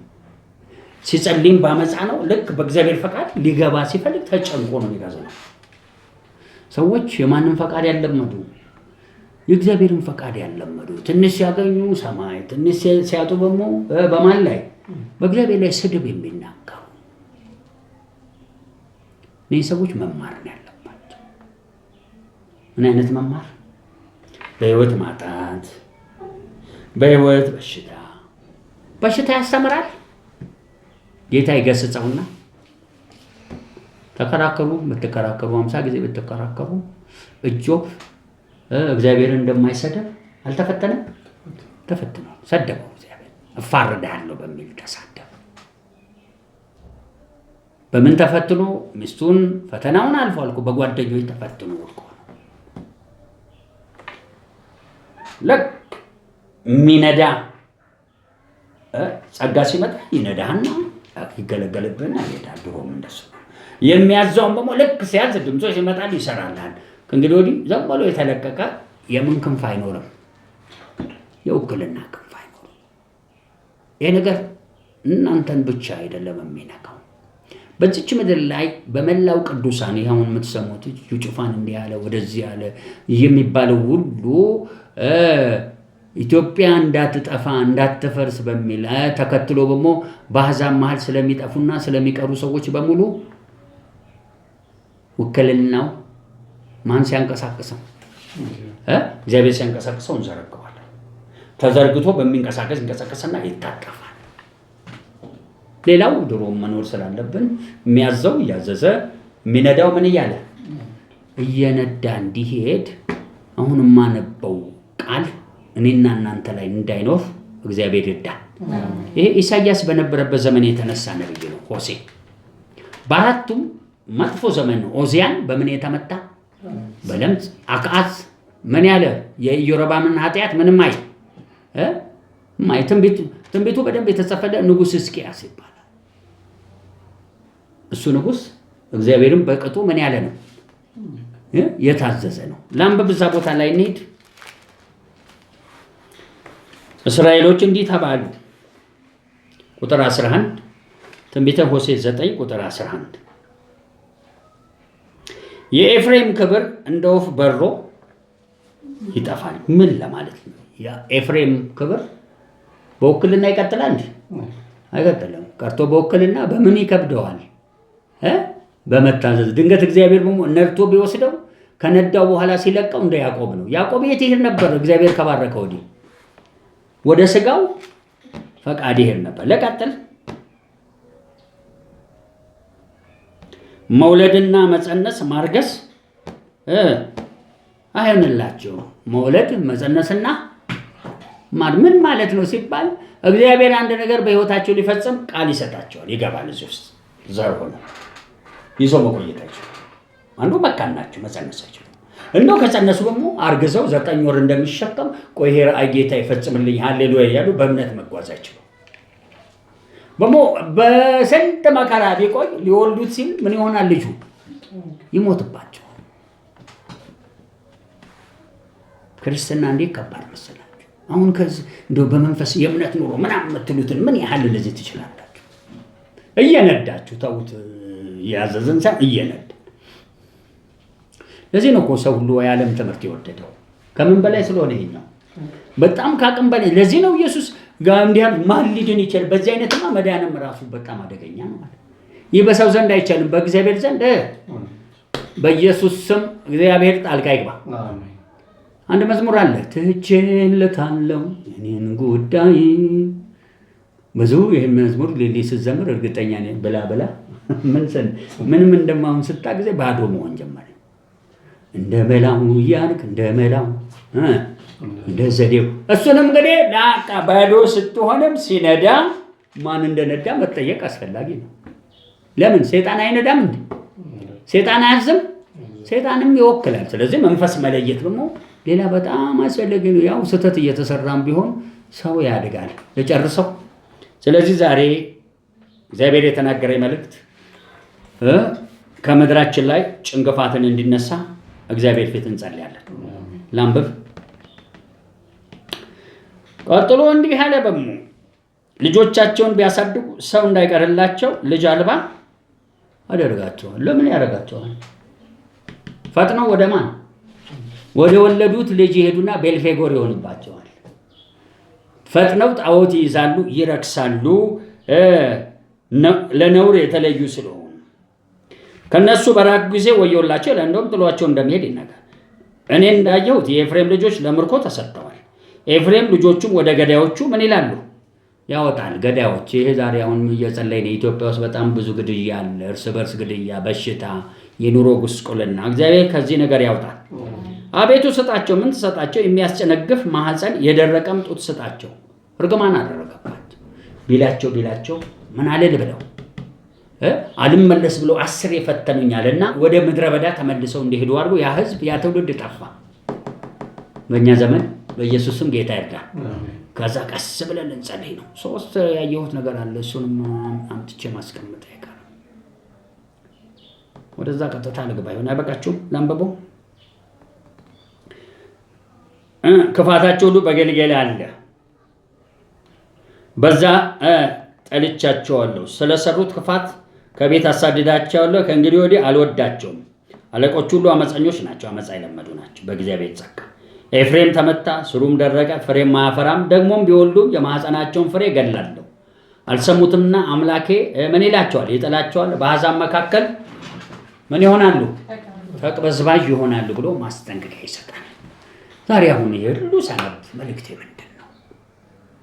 መልእክቴ ከውክልና ጀምሮ ባለው ነገር ላይ ጭንግፋት እንዳይኖር፣ ጭንግፋት አለና እንደማን ሆነን እንዳንገኝ። እስራኤሎች በሮ እንደሚጠፋ ምንድን ናቸው? ወፍ። ዛሬ የወፍ መንፈስ እንመታል። እኛ እንደተተከለ እንደ ጥድ ዛፍ ወይም እንደ ዘንባባ ስር የሚሰድ እንጂ እንደ ወፍ ክርስትናችን ዛሬ ታይቶ ነገ ያንዳንዱ ሰው ክርስትና እግዚአብሔር ቤት ነው። በቃ ፈጸራይ ልክ አሕዛብ ጋር ሲደባለቅ ዘፈን ሲዘፈን የድሮ ዘፈን እንግዲህ ብዙም ረሳናቸው እንጂ ያው አሉ። አንዱን ዘፈን መስፈን ነው። ውሸት ያለበት ስኬድ መስጠት ስጥ እንግዲህ ብሎ እንደውም ጴንጤ ከማን የከፋ ከአሕዛብ የከፋ ውሸት የሚያወራ ብዙ ጊዜ ሰዎች ደላላ እንዲሆኑ አልመክርም። ድለላም አንዳንድ ጊዜ ካውንስሊንግ ስራ ነው ኖርማሊ፣ ግን ዋሹ የሚል የለም። ውሸት የለመደ ድለላ ወዘተ ወዘተ ወዘተ። እዛ መሀል ወደ ሁለተኛው መልእክት ቢሄድ አይሻለንም? ስለዚህ አንድ መልእክት ባስቀመጥኩበት ሁለተኛ ቃል ነበር።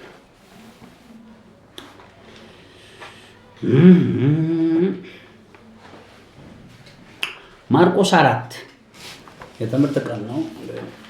ሀገራችን ላይ የምትሰሙት አስጨናቂ ነገር ላይ ስላለን 3 ያየሁትን ራእይ ደግሞ በዚህ ቃል ውስጥ አስቀምጣለሁ። ማርቆስ ስንት አልኩ?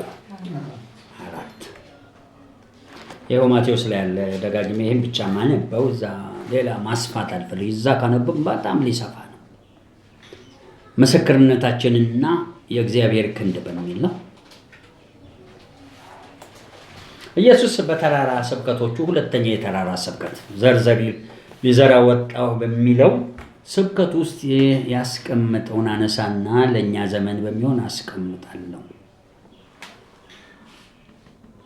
እንዲህም አላቸው ይላል ቁጥር 21። እንዲህም አላቸው መብራትን ከእንቅብ ወይም ከአልጋ በታች ሊያኖረው ያመጡታልን? መልሶ ምንድን ነው? ስለ እንቅብ ነው ያነሳው። እንቅብ ማለት ብርሃን ይዞ የሚመጣ ነገር እዚህ መሀል ነው የሚሰቀለው እንጂ ምን ውስጥ አይቀመጥም።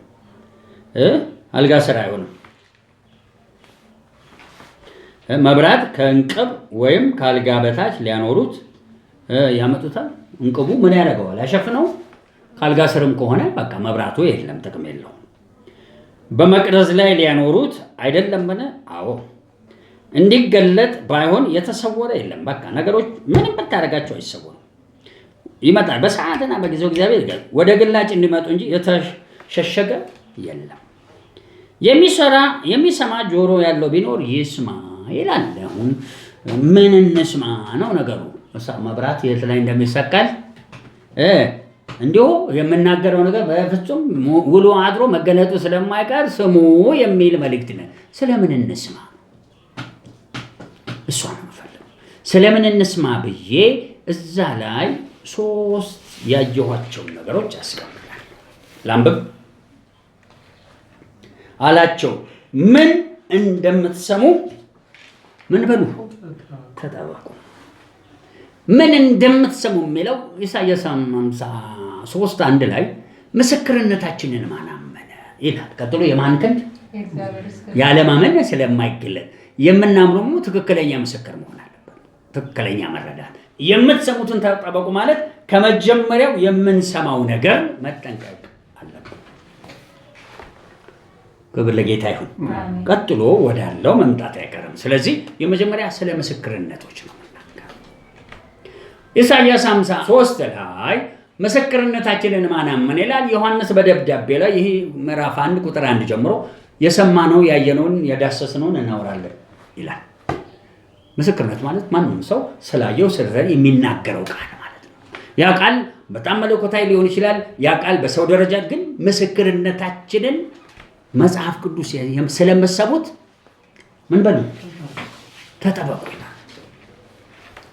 ከምስክርነት ያየሁትን የመጀመሪያ ስለ አሕዛብ ስትሰሙ በእግዚአብሔር ስላልዳኑ ሃይማኖት ላይ ያሉ፣ ዛር ላይ ያሉ፣ ሰው ላይ ያሉ፣ በተፈጥሮ ስለሚኖሩ ሰዎች እንድታውቁ ምፈልገው አሁን ባለንበት ዘመን አሕዛቦች እየተጠፋፉ ባሉበት እርስ በርስ ጨለማው እርስ በርሱ እየተነካከሰ ድብቅ ሰራዊት ወጥቶ መንግስት ለመንግስት ህዝብ ባለበት የመጀመሪያ ስለሰማ ነው መጠበቅ ያለብን። አሕዛቦች በጨለማ ውስጥ በድቅድቅ ጨለማ ውስጥ ናቸው። አሕዛቦች ተስፋ እንዳላቸው አሕዛቦች ምን እንደሆኑ ጥሩ እንደሆኑ የሚነገር ምስክርነት የምትቀበል ከሆነ አንተ ተጃጅለሃል፣ ጅልነት ውስጥ ነው ያለው። ስለዚህ ስለምትሰሙት ተጠበቁ ብሎ ለምሳሌ መጥምቁ ዮሐንስ ለምንድን ነው በድፍረት መንግሥተ ሰማያት ቀርባለች ንስሐ ግቡ እያለ ለእስራኤሎች የተናገረው? ኦልሬዲ እስራኤሎች ከእግዚአብሔር ክብር ውጭ ናቸው። አሁን የምናወራው ለዓለም ሁሉ የመጀመሪያ ትልቁ የምስራች ዘመኑ ተፈጸመ፣ መንግሥተ ሰማያት ቀርባለች የሚለው መረዳት አንድና ዋና የመጀመሪያ ህዝቡ ላይ ቸኩለን ጥፋት እንዲቆም ማድረግ። በማን መሃል? በአሕዛብ መሃል። ልክ ሙሴ አሮንን እጥናውን ይዘሩት እንዳለው ዓለማችን ከፍተኛ 7.8 ቢሊዮን ውስጥ የዘላለም ሞት አፉን ከፍቶ፣ በነገራችን ላይ ብዙ ያዩ ሰዎች ሲናገሩ አፉን ከፍቶ ሲወጥ እሳት ጎርፋለ፣ በዛው ነፍሳት እየጮሁ ወደ ውስጥ ሲገቡ ያሉ። አንድ አይደለም፣ በእያንዳንዱ ሰከንድ በትንሹ 40 ሰው ይሞታል። ከ40ው እንደ በስንቱ መካከል ነው አንድ በጌታ ያለው። ሌላው በሙሉ እየጮኸ በእያንዳንዱ ሰከንድ ውስጥ ከመላው ዓለም ላይ እየሞተ በቃ እንደ ጎርፍ ይዟቸው ይገባል።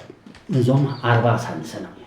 እንዲህ ስል 40 ሰው ተብሎ በየቦታው የሚሞተው ህዝብ እየተበላ የዘላለም መበላት እናውራ እንጂ የዘላለም መበላቱን ለማምጣት እዚህ አሁን ያለው የሰው ልጅ ድሮ ከመጣበት ወዴት ነው እንትኑ ካሜራውን ስናየው ፍጻሜውን ስናየው ብዙ የዓለም ህዝብ ለምን የተዘጋጀ ነው?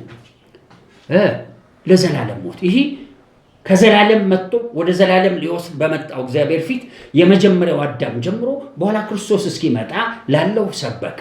አሁን ላለው እኛ ነን ድጋሚ አይሰበክላቸው። በሙሴ ዘመን የነበሩት አትሊስት ተሰብኮላቸዋል። በኖህ ዘመን የነበሩት ምን ሆኖላቸዋል? እኛ ግን አደራ በኢየሱስ ተሰጥቶ እኛ ካልሰበክ ለዚህ ዘመን ለሚጠፉ ነፍሳቶች የመጀመሪያ ተጠያቂ ቤተክርስቲያን ነች። ስለምን ስለምትሰሙት ዝም ብለህ እየጠፉ እንደማትጠየቅ ካሰብክ ተሳስተሃል። የሰማህ ወይም ምስክርነት ምን ያለ ነው? ምስክርነታችን የተሳሳተ መሆን የለበትም። ለምን እያልኩ ነው? ጭቅጭቅ እያበዙ የትም መፈራገጥ ጊዜው አይደለም። ዓለም እየጠፋች ባለችበት ያንን ህዝብ ለማውጣት ወደሚካሄድበት የእግዚአብሔር መስመር ላይ ከሚገኙ ውጭ የሚጨቃጨቅ ስራ የፈታ በሙሉ ስለምሰሙት አልተጠበቁም ማለት ነው። ይሄ የመጀመሪያው።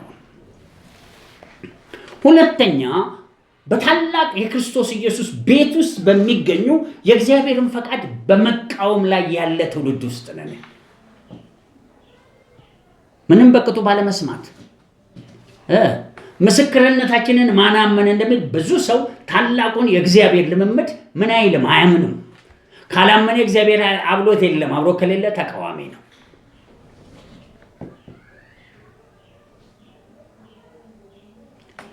እነሱን ተውና አንተስ? ሶስተኛ ምን ያለው መሰላችሁ? ልብ ላይ ብርሃን እዚህ አይምሮ ላይ ኖሮ የሰው ልጅ ህሊና መመዘኛው ላይ ክብደት ተቀምጧል። ይሄ በሙ አንተ ያለህበት እንዴት ልሩጥ? ሚዛን ይፈልጋል። የተቃወመ ላለ ሚዛን ይፈልጋል። እየጠፉ ላሉ ህዝቦች ሚዛን ይፈልጋል። ከነሱ በላይ ደግሞ ስለ እግዚአብሔር ምስክርነት ያለ ላይ ሚዛን ይፈልጋል።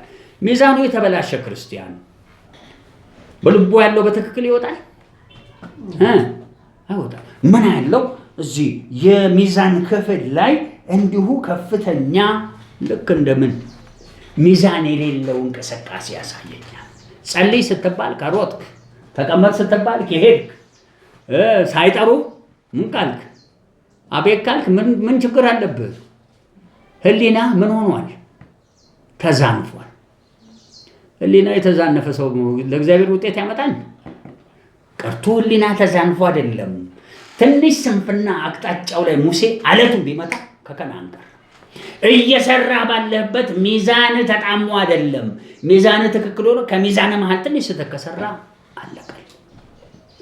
እናንተ ሰዎች እነዚህ ሶስትን ነገሮች ካየው በኋላ የጋራ መልእክት ስጠኝ ብዬ ስለው እንዲህ አሳየ። ትልቅ መጃዛ ጋንንት አየሩ ላይ አለ። ዝም ባለ ሚዛኖችን ይመታል፣ ተቃዋሚዎችን ይመታል፣ አሕዛብን ያጠፋል። ጥፋት አጀንዳ ዓለማችን ላይ እየተንቀሳቀሰ ነው። 2000 መቆም አለበት። እንዴት ይቆም? ይሄ ነገር መቆማል። እዚህ ያንተን ሚዛን ቀጥሎ የክርስቶስን ወንጌል የሚቃወሙትን የራሳችን ሰዎች ቀጥሎ በጨለማ ያሉትን ሰዎች ሁሉ ለመመለስ አየሩ ላይ የሚሰራው አጋንንት መውደቅ አለበት። እንዴት ሊወድቅ ይችላል?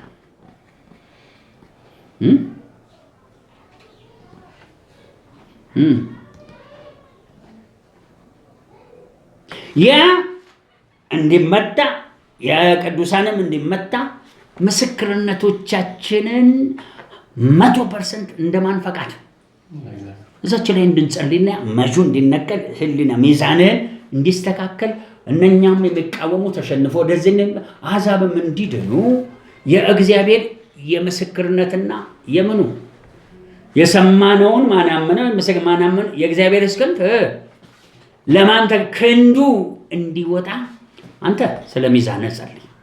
የቆየ ነው። እግዚአብሔር ሆይ ከሚዛን ሌላ እየተቃወሙ ያሉትን ከዛም ድቅድቅ ጨለማ ያሉትን እንዲተርፉ ስለምትሰሙት አንዴ የሰማሁት ሁሉ ትክክል ነው ወይ? እየሄድኩበት ያለው ትክክል ነው ወይ? ኢንፎርሜሽን ምን ያህል ትክክል ነው? ስላንተ መክበርና መመስገን ጀምሮ ጥቂት ደቂቃ ጸልየን መጁ እንዲመታ ከመጁ የተነሳ ዓለማችን ላይ 2025 አፕሪል ላይ ከአፕሪል በፊት 3 ወር ደጋግሜ ያስቀምጫለሁ። ማንን ወሰን በሌለው ጸጋ ሁሉ ተሰጥቶናል ብለን ትናንት በደረስንበት ላይ የውክልና መስመር አንዳስተማርኩ። አሁን ደግሞ እስቲ ጌታ ሆይ ዛሬ ሌሊትም መጥተህ ተናገረኝ። ምስክርነቶቼ ምን ያህሉ የታመኑ ናቸው? የማንስ ክንድ የእግዚአብሔር እስካንድ አምኜ ይዤዋለሁ ወይ?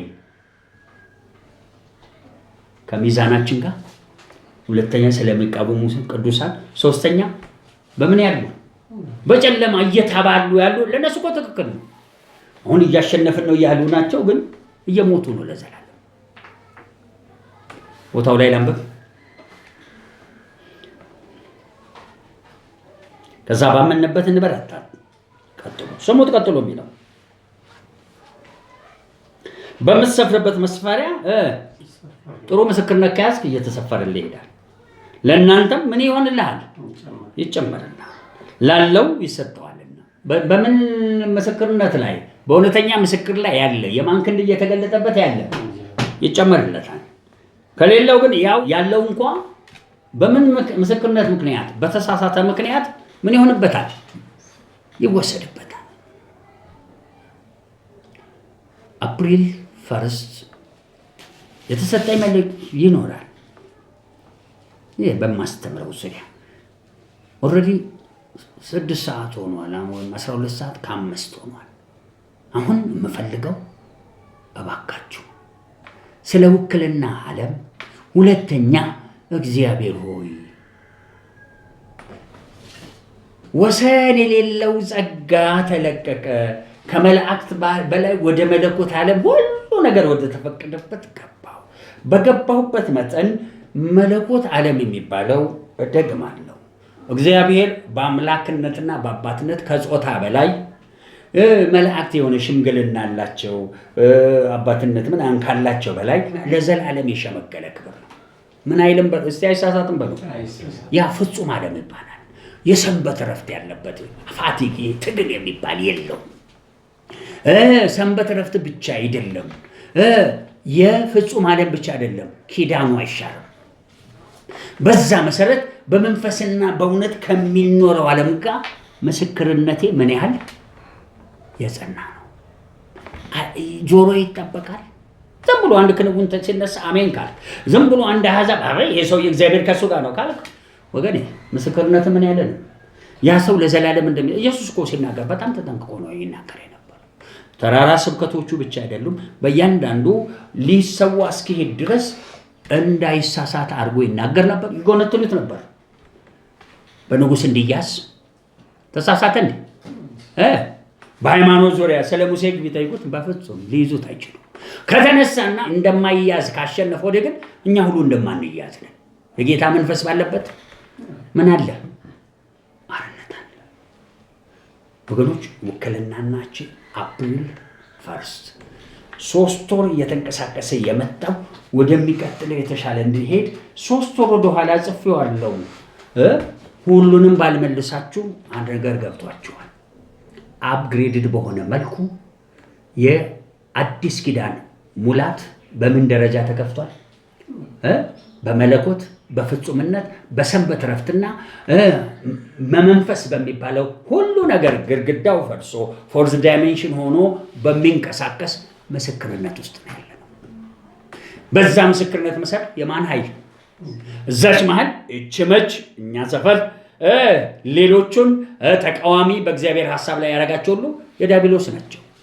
ጌታ ኢየሱስ ምን አለ? ከኛ ያልሆነ የሚቃወመን ይበትናል እንደሚል የሚቃወሙት የእግዚአብሔርን ፈቃድ ድሮም በቤቱ ያሉት እነሱ ይበትናል። በጨለማ ያሉት ድሮም የጨለማ ሰራተኞች የጨለማ ናቸው። ወደ ብርሃን እንዲመጡ ስፍራው ላይ መቆም የማን ፋንታ ነው? አፕሪል 1 የተሻለ ክብር ስንተኛ ወር ላይ? 4ኛ ወር ላይ እንዲሆን 2 ነገር ልንነጋ ነው። ምስክርነትና የማን ክንድ? አንዱ ደግሞ ውክልና። ስለዚህ ውክልናችንን አጠፍ እናደርግና እግዚአብሔር ሆይ አደራህን ኢያሱ በ5 ዓመቱ ምን አለ? አረጀ፣ አገልግሎት አቆመ። ሙሴ 40 ዓመትን ቢያገለግል የት ሳይገባ ቀረ? እንዳልጣል ምን ስለምለው ስለምሰሙት ምበሉ ስለሚል እግዚአብሔር ሆይ አፕሪል ጀምሮ በሞ ዓለማችን ወደሚቀጥለው ይሄ ትራምፕ እየገፋው ወዳለ በኔቶ ይሄ የኛም ሀገር ዛሬ የሚሰቀጥጡ ዜናዎች በየቀኑ አሉ። አይናችን ፊት የመሬት መንቀጥቀጥ ይኸው እንደምትሰሙት እዚህ ከተማ ላይ ሊመጣ እየከጀለ ነው።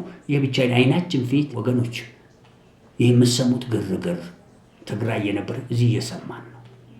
የአዲስ አበባ ልጆች ድንገት እየተጠለፉ 1 ወር 2 ወር የት እንደገቡ ማይታወቅ ከተማው ላይ አሁን ተራው የዚህ ከተማ እየመሰለ ነው። ሁሉም ተንጋግቶ የት መጥቷል? የሚያስጥል ከሌለ ካርቱም የሰማው ጦርነት የት ይገለጣል? አዲስ አበባ። አይገለጥም አትነግረን አያስፈልገንም። እግዚአብሔር ከተማን ካልጠበቀ መከላከያ በምን ይደክማል?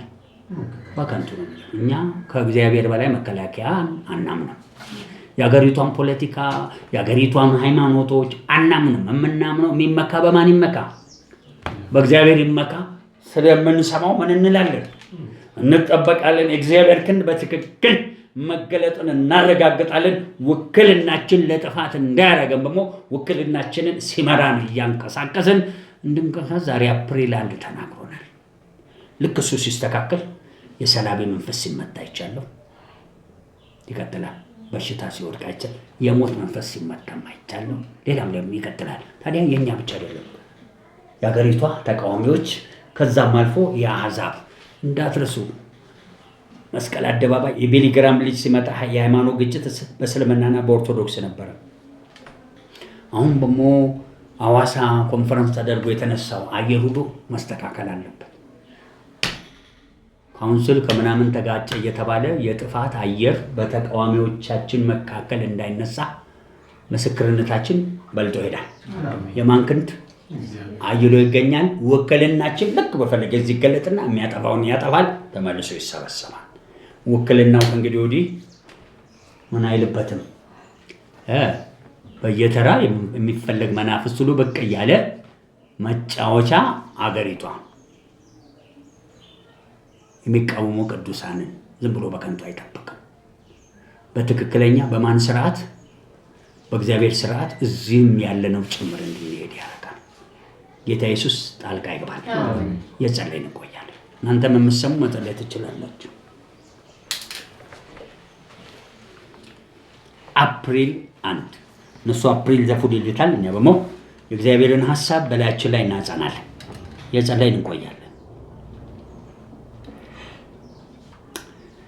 ተመስገን አምላካችን። እንግዲህ 2 ነገር በላያችን ላይ ስራ። አንዱ እንደወረደ የሰማ ነው። እንደ በኩር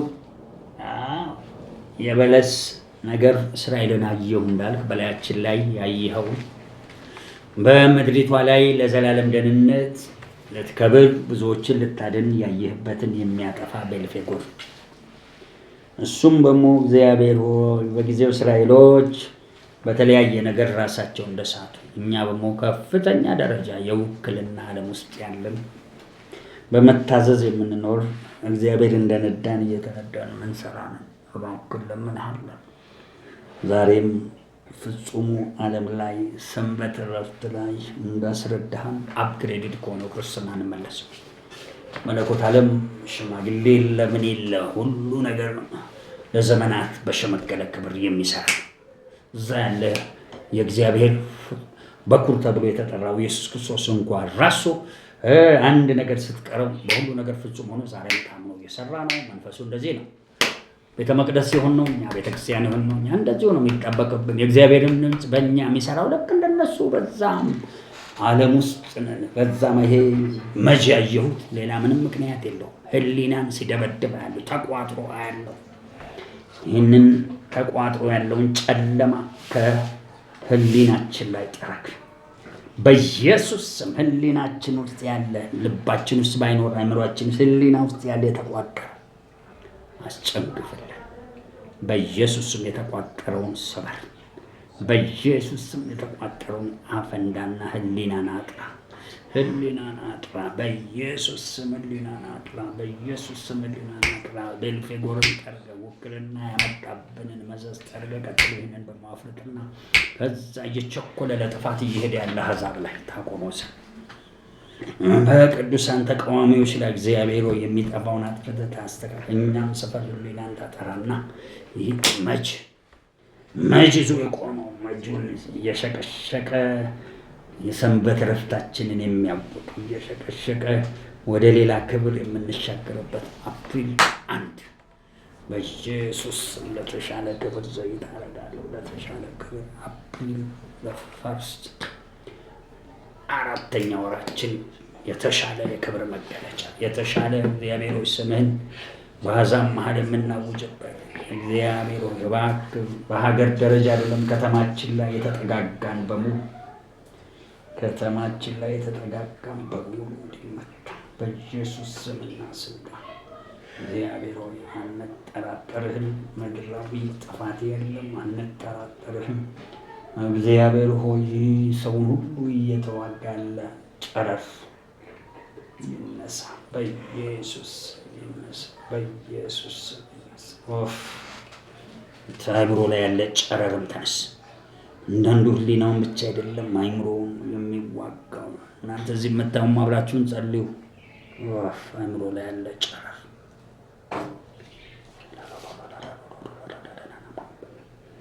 ሴላሙ ዱካዳ ሴካዶ ዜማ ሉቫ ሉቮና ሴካዶ ማታ ሴካዶ ሜካዶ ሉቫና ሴካዶ ልቀቅ አንተ ጨረርም ልቀቅ።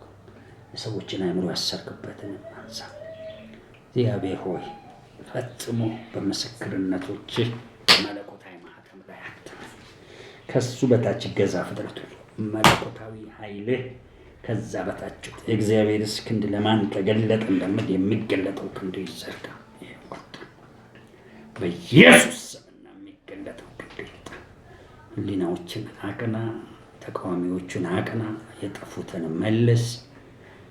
አምላካችን ዛሬም አንዴ የ3 ወሩን ስናጠራ ሙሉ ኪዳኑ ይራ በዘመናት በሸመገለ ምንም አይነት እንከን የሌለው ኪዳን፣ ምንም አይነት እንከን የሌለው ፍጹምነት፣ ምንም አይነት እንከን የሌለው የሰንበት ረፍት፣ ምንም አይነት እንከን የሌለው ያ ፍጹም ብርሃን፣ ፍጹም ስጦታ፣ ፍጹም የመንፈስ ቅዱስ ተካፋይ፣ ፍጹም የእግዚአብሔር ቃል ምንነትና ፍጹም የመለኮት ማንነት የሞላበት የሰንበት ረፍት ለቀቅ። ይሄ ረፍት የነሳ ስለ ስምና ስለ ክብር ረፍት ልቀቅ። አፕሪል 1 እንደገና አፕግሬድድ የሆነውን ሞር አጠራ ነው። ሞር ይጥራ። ሞር እግዚአብሔር ሆይ ከመስመራችን ጋር አያይዘህ ዛሬ ሌሊት ሀገሪቷም ይሁን ዓለማችን ላይ ይሄ በፈረንጆች ካላንደር እግዚአብሔር ሆይ ቻይናውን ድራጎን ምን የሚተለተለው ፈጽሞ በነገድ በቋንቋ በህዝብ ላይ የሚሯሯጥብንን በሙሉ ልታነሳ ውደድ። ተመስገን። እጆቻችሁ ይነሱ። ጨረሩ አለ፣ አእምሮ ላይ ጨረር አለው።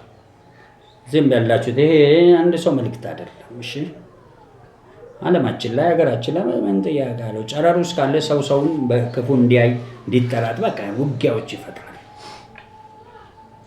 እግዚአብሔር አምላካችን እግዚአብሔር አባታችን በዘላለም ሽምግልና ወደዚህ ዓለም መንግስትህን በመላክ ልጅህንም በመላክ በሰራሃው ታላቁ የመስቀልህ የትንሣኤና ኪዳነ ሥራ ዛሬም አብረህ ስላለ ተመስገን። ይህ ከፍተኛ ዓለማችን ላይ የምናየው ክፍተት እንለምንሃለን ይዘጋ። ቤልፌጎርን እንድንከተል ከቤልፌጎር ፊት የጣዖት መዓት ከጣዖት ፊት እነሱ በሱ ጊዜ ሴት ነው ያደረጉባቸው። እስራኤሎች ያን እንግዲህ በገንዘብ የሚሸንፉ አልነበሩም። ዛሬ ግን ሴት ብቻ አይደለም ገንዘብ የዚህ ዓለም ዛሬ ተራ ሰው በተራ እንጀራ ሁሉ እግዚአብሔር አንተን ይክድሃል። በኢየሱስ ስም የሚጠራ ቤልፌጎር በሙሉ ጥርግ ብሎ ይነሳ። ለጭንግፋት የሚዳርግ ፍሬያማ መሆንን የሚከለክል ነገር በኢየሱስ ስም ከፊት ለፊት ይነሳ።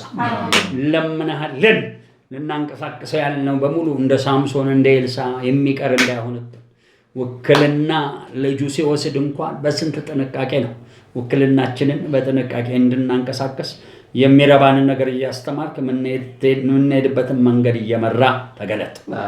እግዚአብሔር ይህን ካላረግ ቅምጥልነቱ በላያችን ላይ ተቀምጦ ዝም ብለን እያነሳን ውክልናውን በማንቀሳቀስ ከስረን እንዳንቀር በጊዜ አርጅተን ወደ አንተ እንዳንሰበሰብ በብዙ ምክንያቶች በኢየሱስ ውክልናህን በሚገባ መልኩ የወካዮች ወካይ የሆንክ በተገባ ጊዜ ብቻ ይንቀሳቀስ።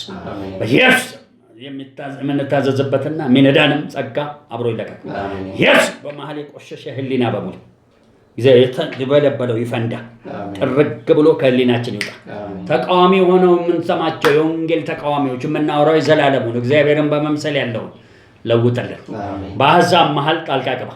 ስንት ህዝብ እየጠፋ ባለበት እግዚአብሔር እኛ በስጋ በሚሆኑት ነገሮች ጥይት አለ፣ በሽታ አለ። ይህ ስጋ የሚወራውን ትተን ትልቁን ምስክርነታችንን ማናመን የሚባለው ቦታ ላይ በኢየሱስም በአንተ ተንጠለጠል። የእግዚአብሔር ክንድ በሚገለጠው ላይ ተንጠለጠል። ያ ከፍሎ የጨረሰ ወስዶ ኪዳኑን ሰንበቱንና ፍጹምነቱን በዘረጋበት የመለኮት ስራ ባለበት ላይ ሄደን ተንጠለጠል። ያ ክብር ይስራ። ያ ክብር ይስራ። ተመስገን። ሲጨብጡና አፕሪል 1 አውስትራሊያው ስፔን አሳርፋለሁ ይላል። ሁሉንም ሰው ውሰዱ። እዛ ውስጥ የማረፍ ጸጋ ያለው ያስተካከልነው የተሻለ ህይወት እንድንኖር ነው፣ እንድንወድቅም አይደለም።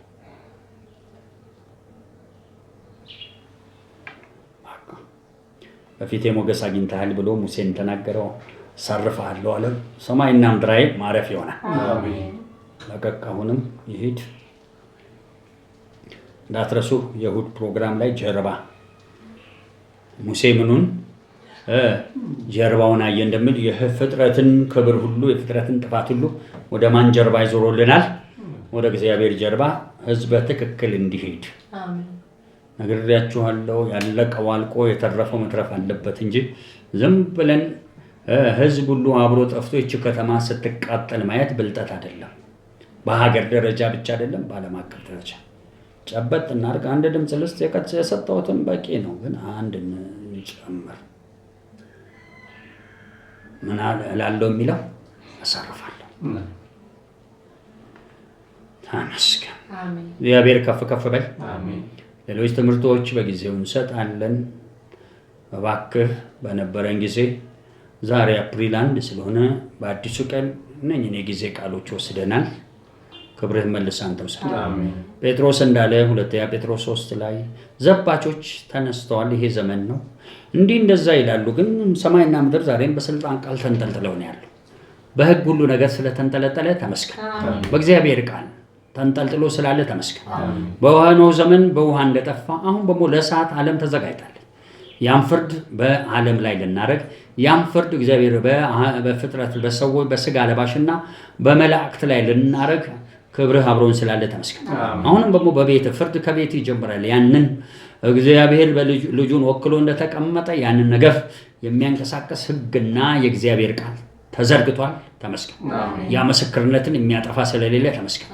የእግዚአብሔርን ኃይል የሚቋቋም ስለሌለ ተመስገን። ተባረክልን። እንዲህ ያለው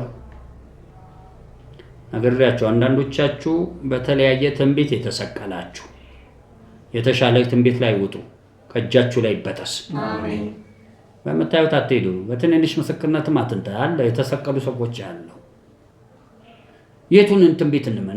ደጋግመን ተናገር። ዮሐንስ ራእይ ላይ እንኳን ባለው ላይ የመለኮት ነገር ተጭኖ እንዲያዝልንና በሰዓቱ የመፈጸሙ አይቀርም እየተፈጸመ እንዲሄድ እንጂ በተሳሳተ መረዳት፣ በተሳሳተ ትንቢት ወይም መንፈስ፣ በተሳሳተ ጽድቅና በተሳሳተ ተሰልፎ መሰጠት ውስጥ ማግኘት ውስጥ መገኘት የለም። ባልተሳሳተ ነው መሆን ያለበት። ጨበጥ ዛሬም ትምህርት ይኸውላችሁ ያስፈልጋል። ስለቀቀበሉ ትንሽ የቆየ ነው። ሕጉ በደንብ ይሰራ። ሕግ ማለት የእግዚአብሔር ድምፅ ማለት ነው። በሌላ ቋንቋ ሕግ ከጽዮን የእግዚአብሔር ድምፅ ከኢየሩሳሌም ምኖች ላይ ሄዶ ይቆማል። ተራሮች ላይ አቁሙት። ተራሮች ላይ ከኮረብቶች በላይ ከፍ ይበል። አሕዛብ ወደ ምኑ? ወደ ተራራው። በቃ በኢየሱስ ስም እየጠፋ ያለ ሕዝብ ዝም ብሎ በጥይት እየጠፋ በበሽታ ዝም ብሎ ለከንቱ ለዓለም የሚኖር መንገዱ ይከፈት። አሕዛብ ብቻ አይደለም ተቃዋሚዎች በቤቱ ያሉ መንገዱ ይከፈት። መጨረሻ ራሳችን ሰፈር ላይ ይኸው ክብር አብሮ ይሁን። ይህ እንዲህ ጨለማው ተንሰራፍቶ ሀብትና ብርና ወርቁ ሁሉ የእግዚአብሔር ሆኖ ሳለ ያው የምታዩት ነው። ጨለማ ተንሰረኛ ብርና ወርቅ የዚህ ዓለሙን ብርና ወርቅ ትተናል። ከሰው ሁሉ ይልቅ ምስኪን አይደለንም። ዘላለማዊ ደህንነታችንንና የሚድኑትን ሰዎች ነው የምንፈልገው። ዓለምን ሁሉ ሰው አንድ ሰው አግኝተው ነፍሱን ቢያጣ ዓለምን ሁሉ ያለው አይተካው። ለምን? ያለ ዘላለም ይኖራል። ዓለም ግን እሳት መጥቶ አንድ ቀን ያጠፋታል። ያቺ እጅ ላይ ያለችው ወድቃለች። እንዘርጋው ይሙላ። ሲጎንበስ እንበል ማየውልኝ አሁንም ድጋሚ አሁን ወንዝ አለው። ይህ ደግሞ ከቤተ መቅደሱ የሚወጣው ውሃ ትንቢተ ሕዝቅኤል ምዕራፍ 47 ላይ 1000 ለካ 1000 አራተኛው ላይ ታላቅ ወንዝ ሆነ ይላል። እዛ ውስጥ ገቡ። እናመሰግንሃለን፣ እናከብረሃለን። ክብርህን ጠቅልለህ አንተ ውሰድ። ዛሬ ትምህርታችን ለቅዳሜ የተሰጠኝን ማስተማሪያ አይቀርም። ማንም ከደህንነቱ ከደቀ መዝሙርነቱ ማንም እግዚአብሔር ሆይ ከአገልጋይነቱና በአገልግሎት ሩጫውን ጨርሶ የሚነጠቅ ወደ መነጠቅ፣ አንቀላፍቶ የሚሄድ ወደ ማንቀላፋ የሚጨመረው ምድራዊ ነገር በሙሉ አመንፍሰ ነው ለዘላለማዊ ስለሚሆን ተመስገን። ብርና ወርቃችን ሁሉ መዛግብቱ ከሰማይ ጋር እንዲያዝ ልባችሁ ባለበት መዝገባችሁ እንደሚል የዚህ ዓለም ኑሯችን ሁሉ አመንፍሰ ነው ከላይኛው ጋር ተያይዟል። ተባረክልን። ክብርህ አብሮን ይውጣ። በነገር ሁሉ ክበር በኢየሱስ። ተባረኩልን።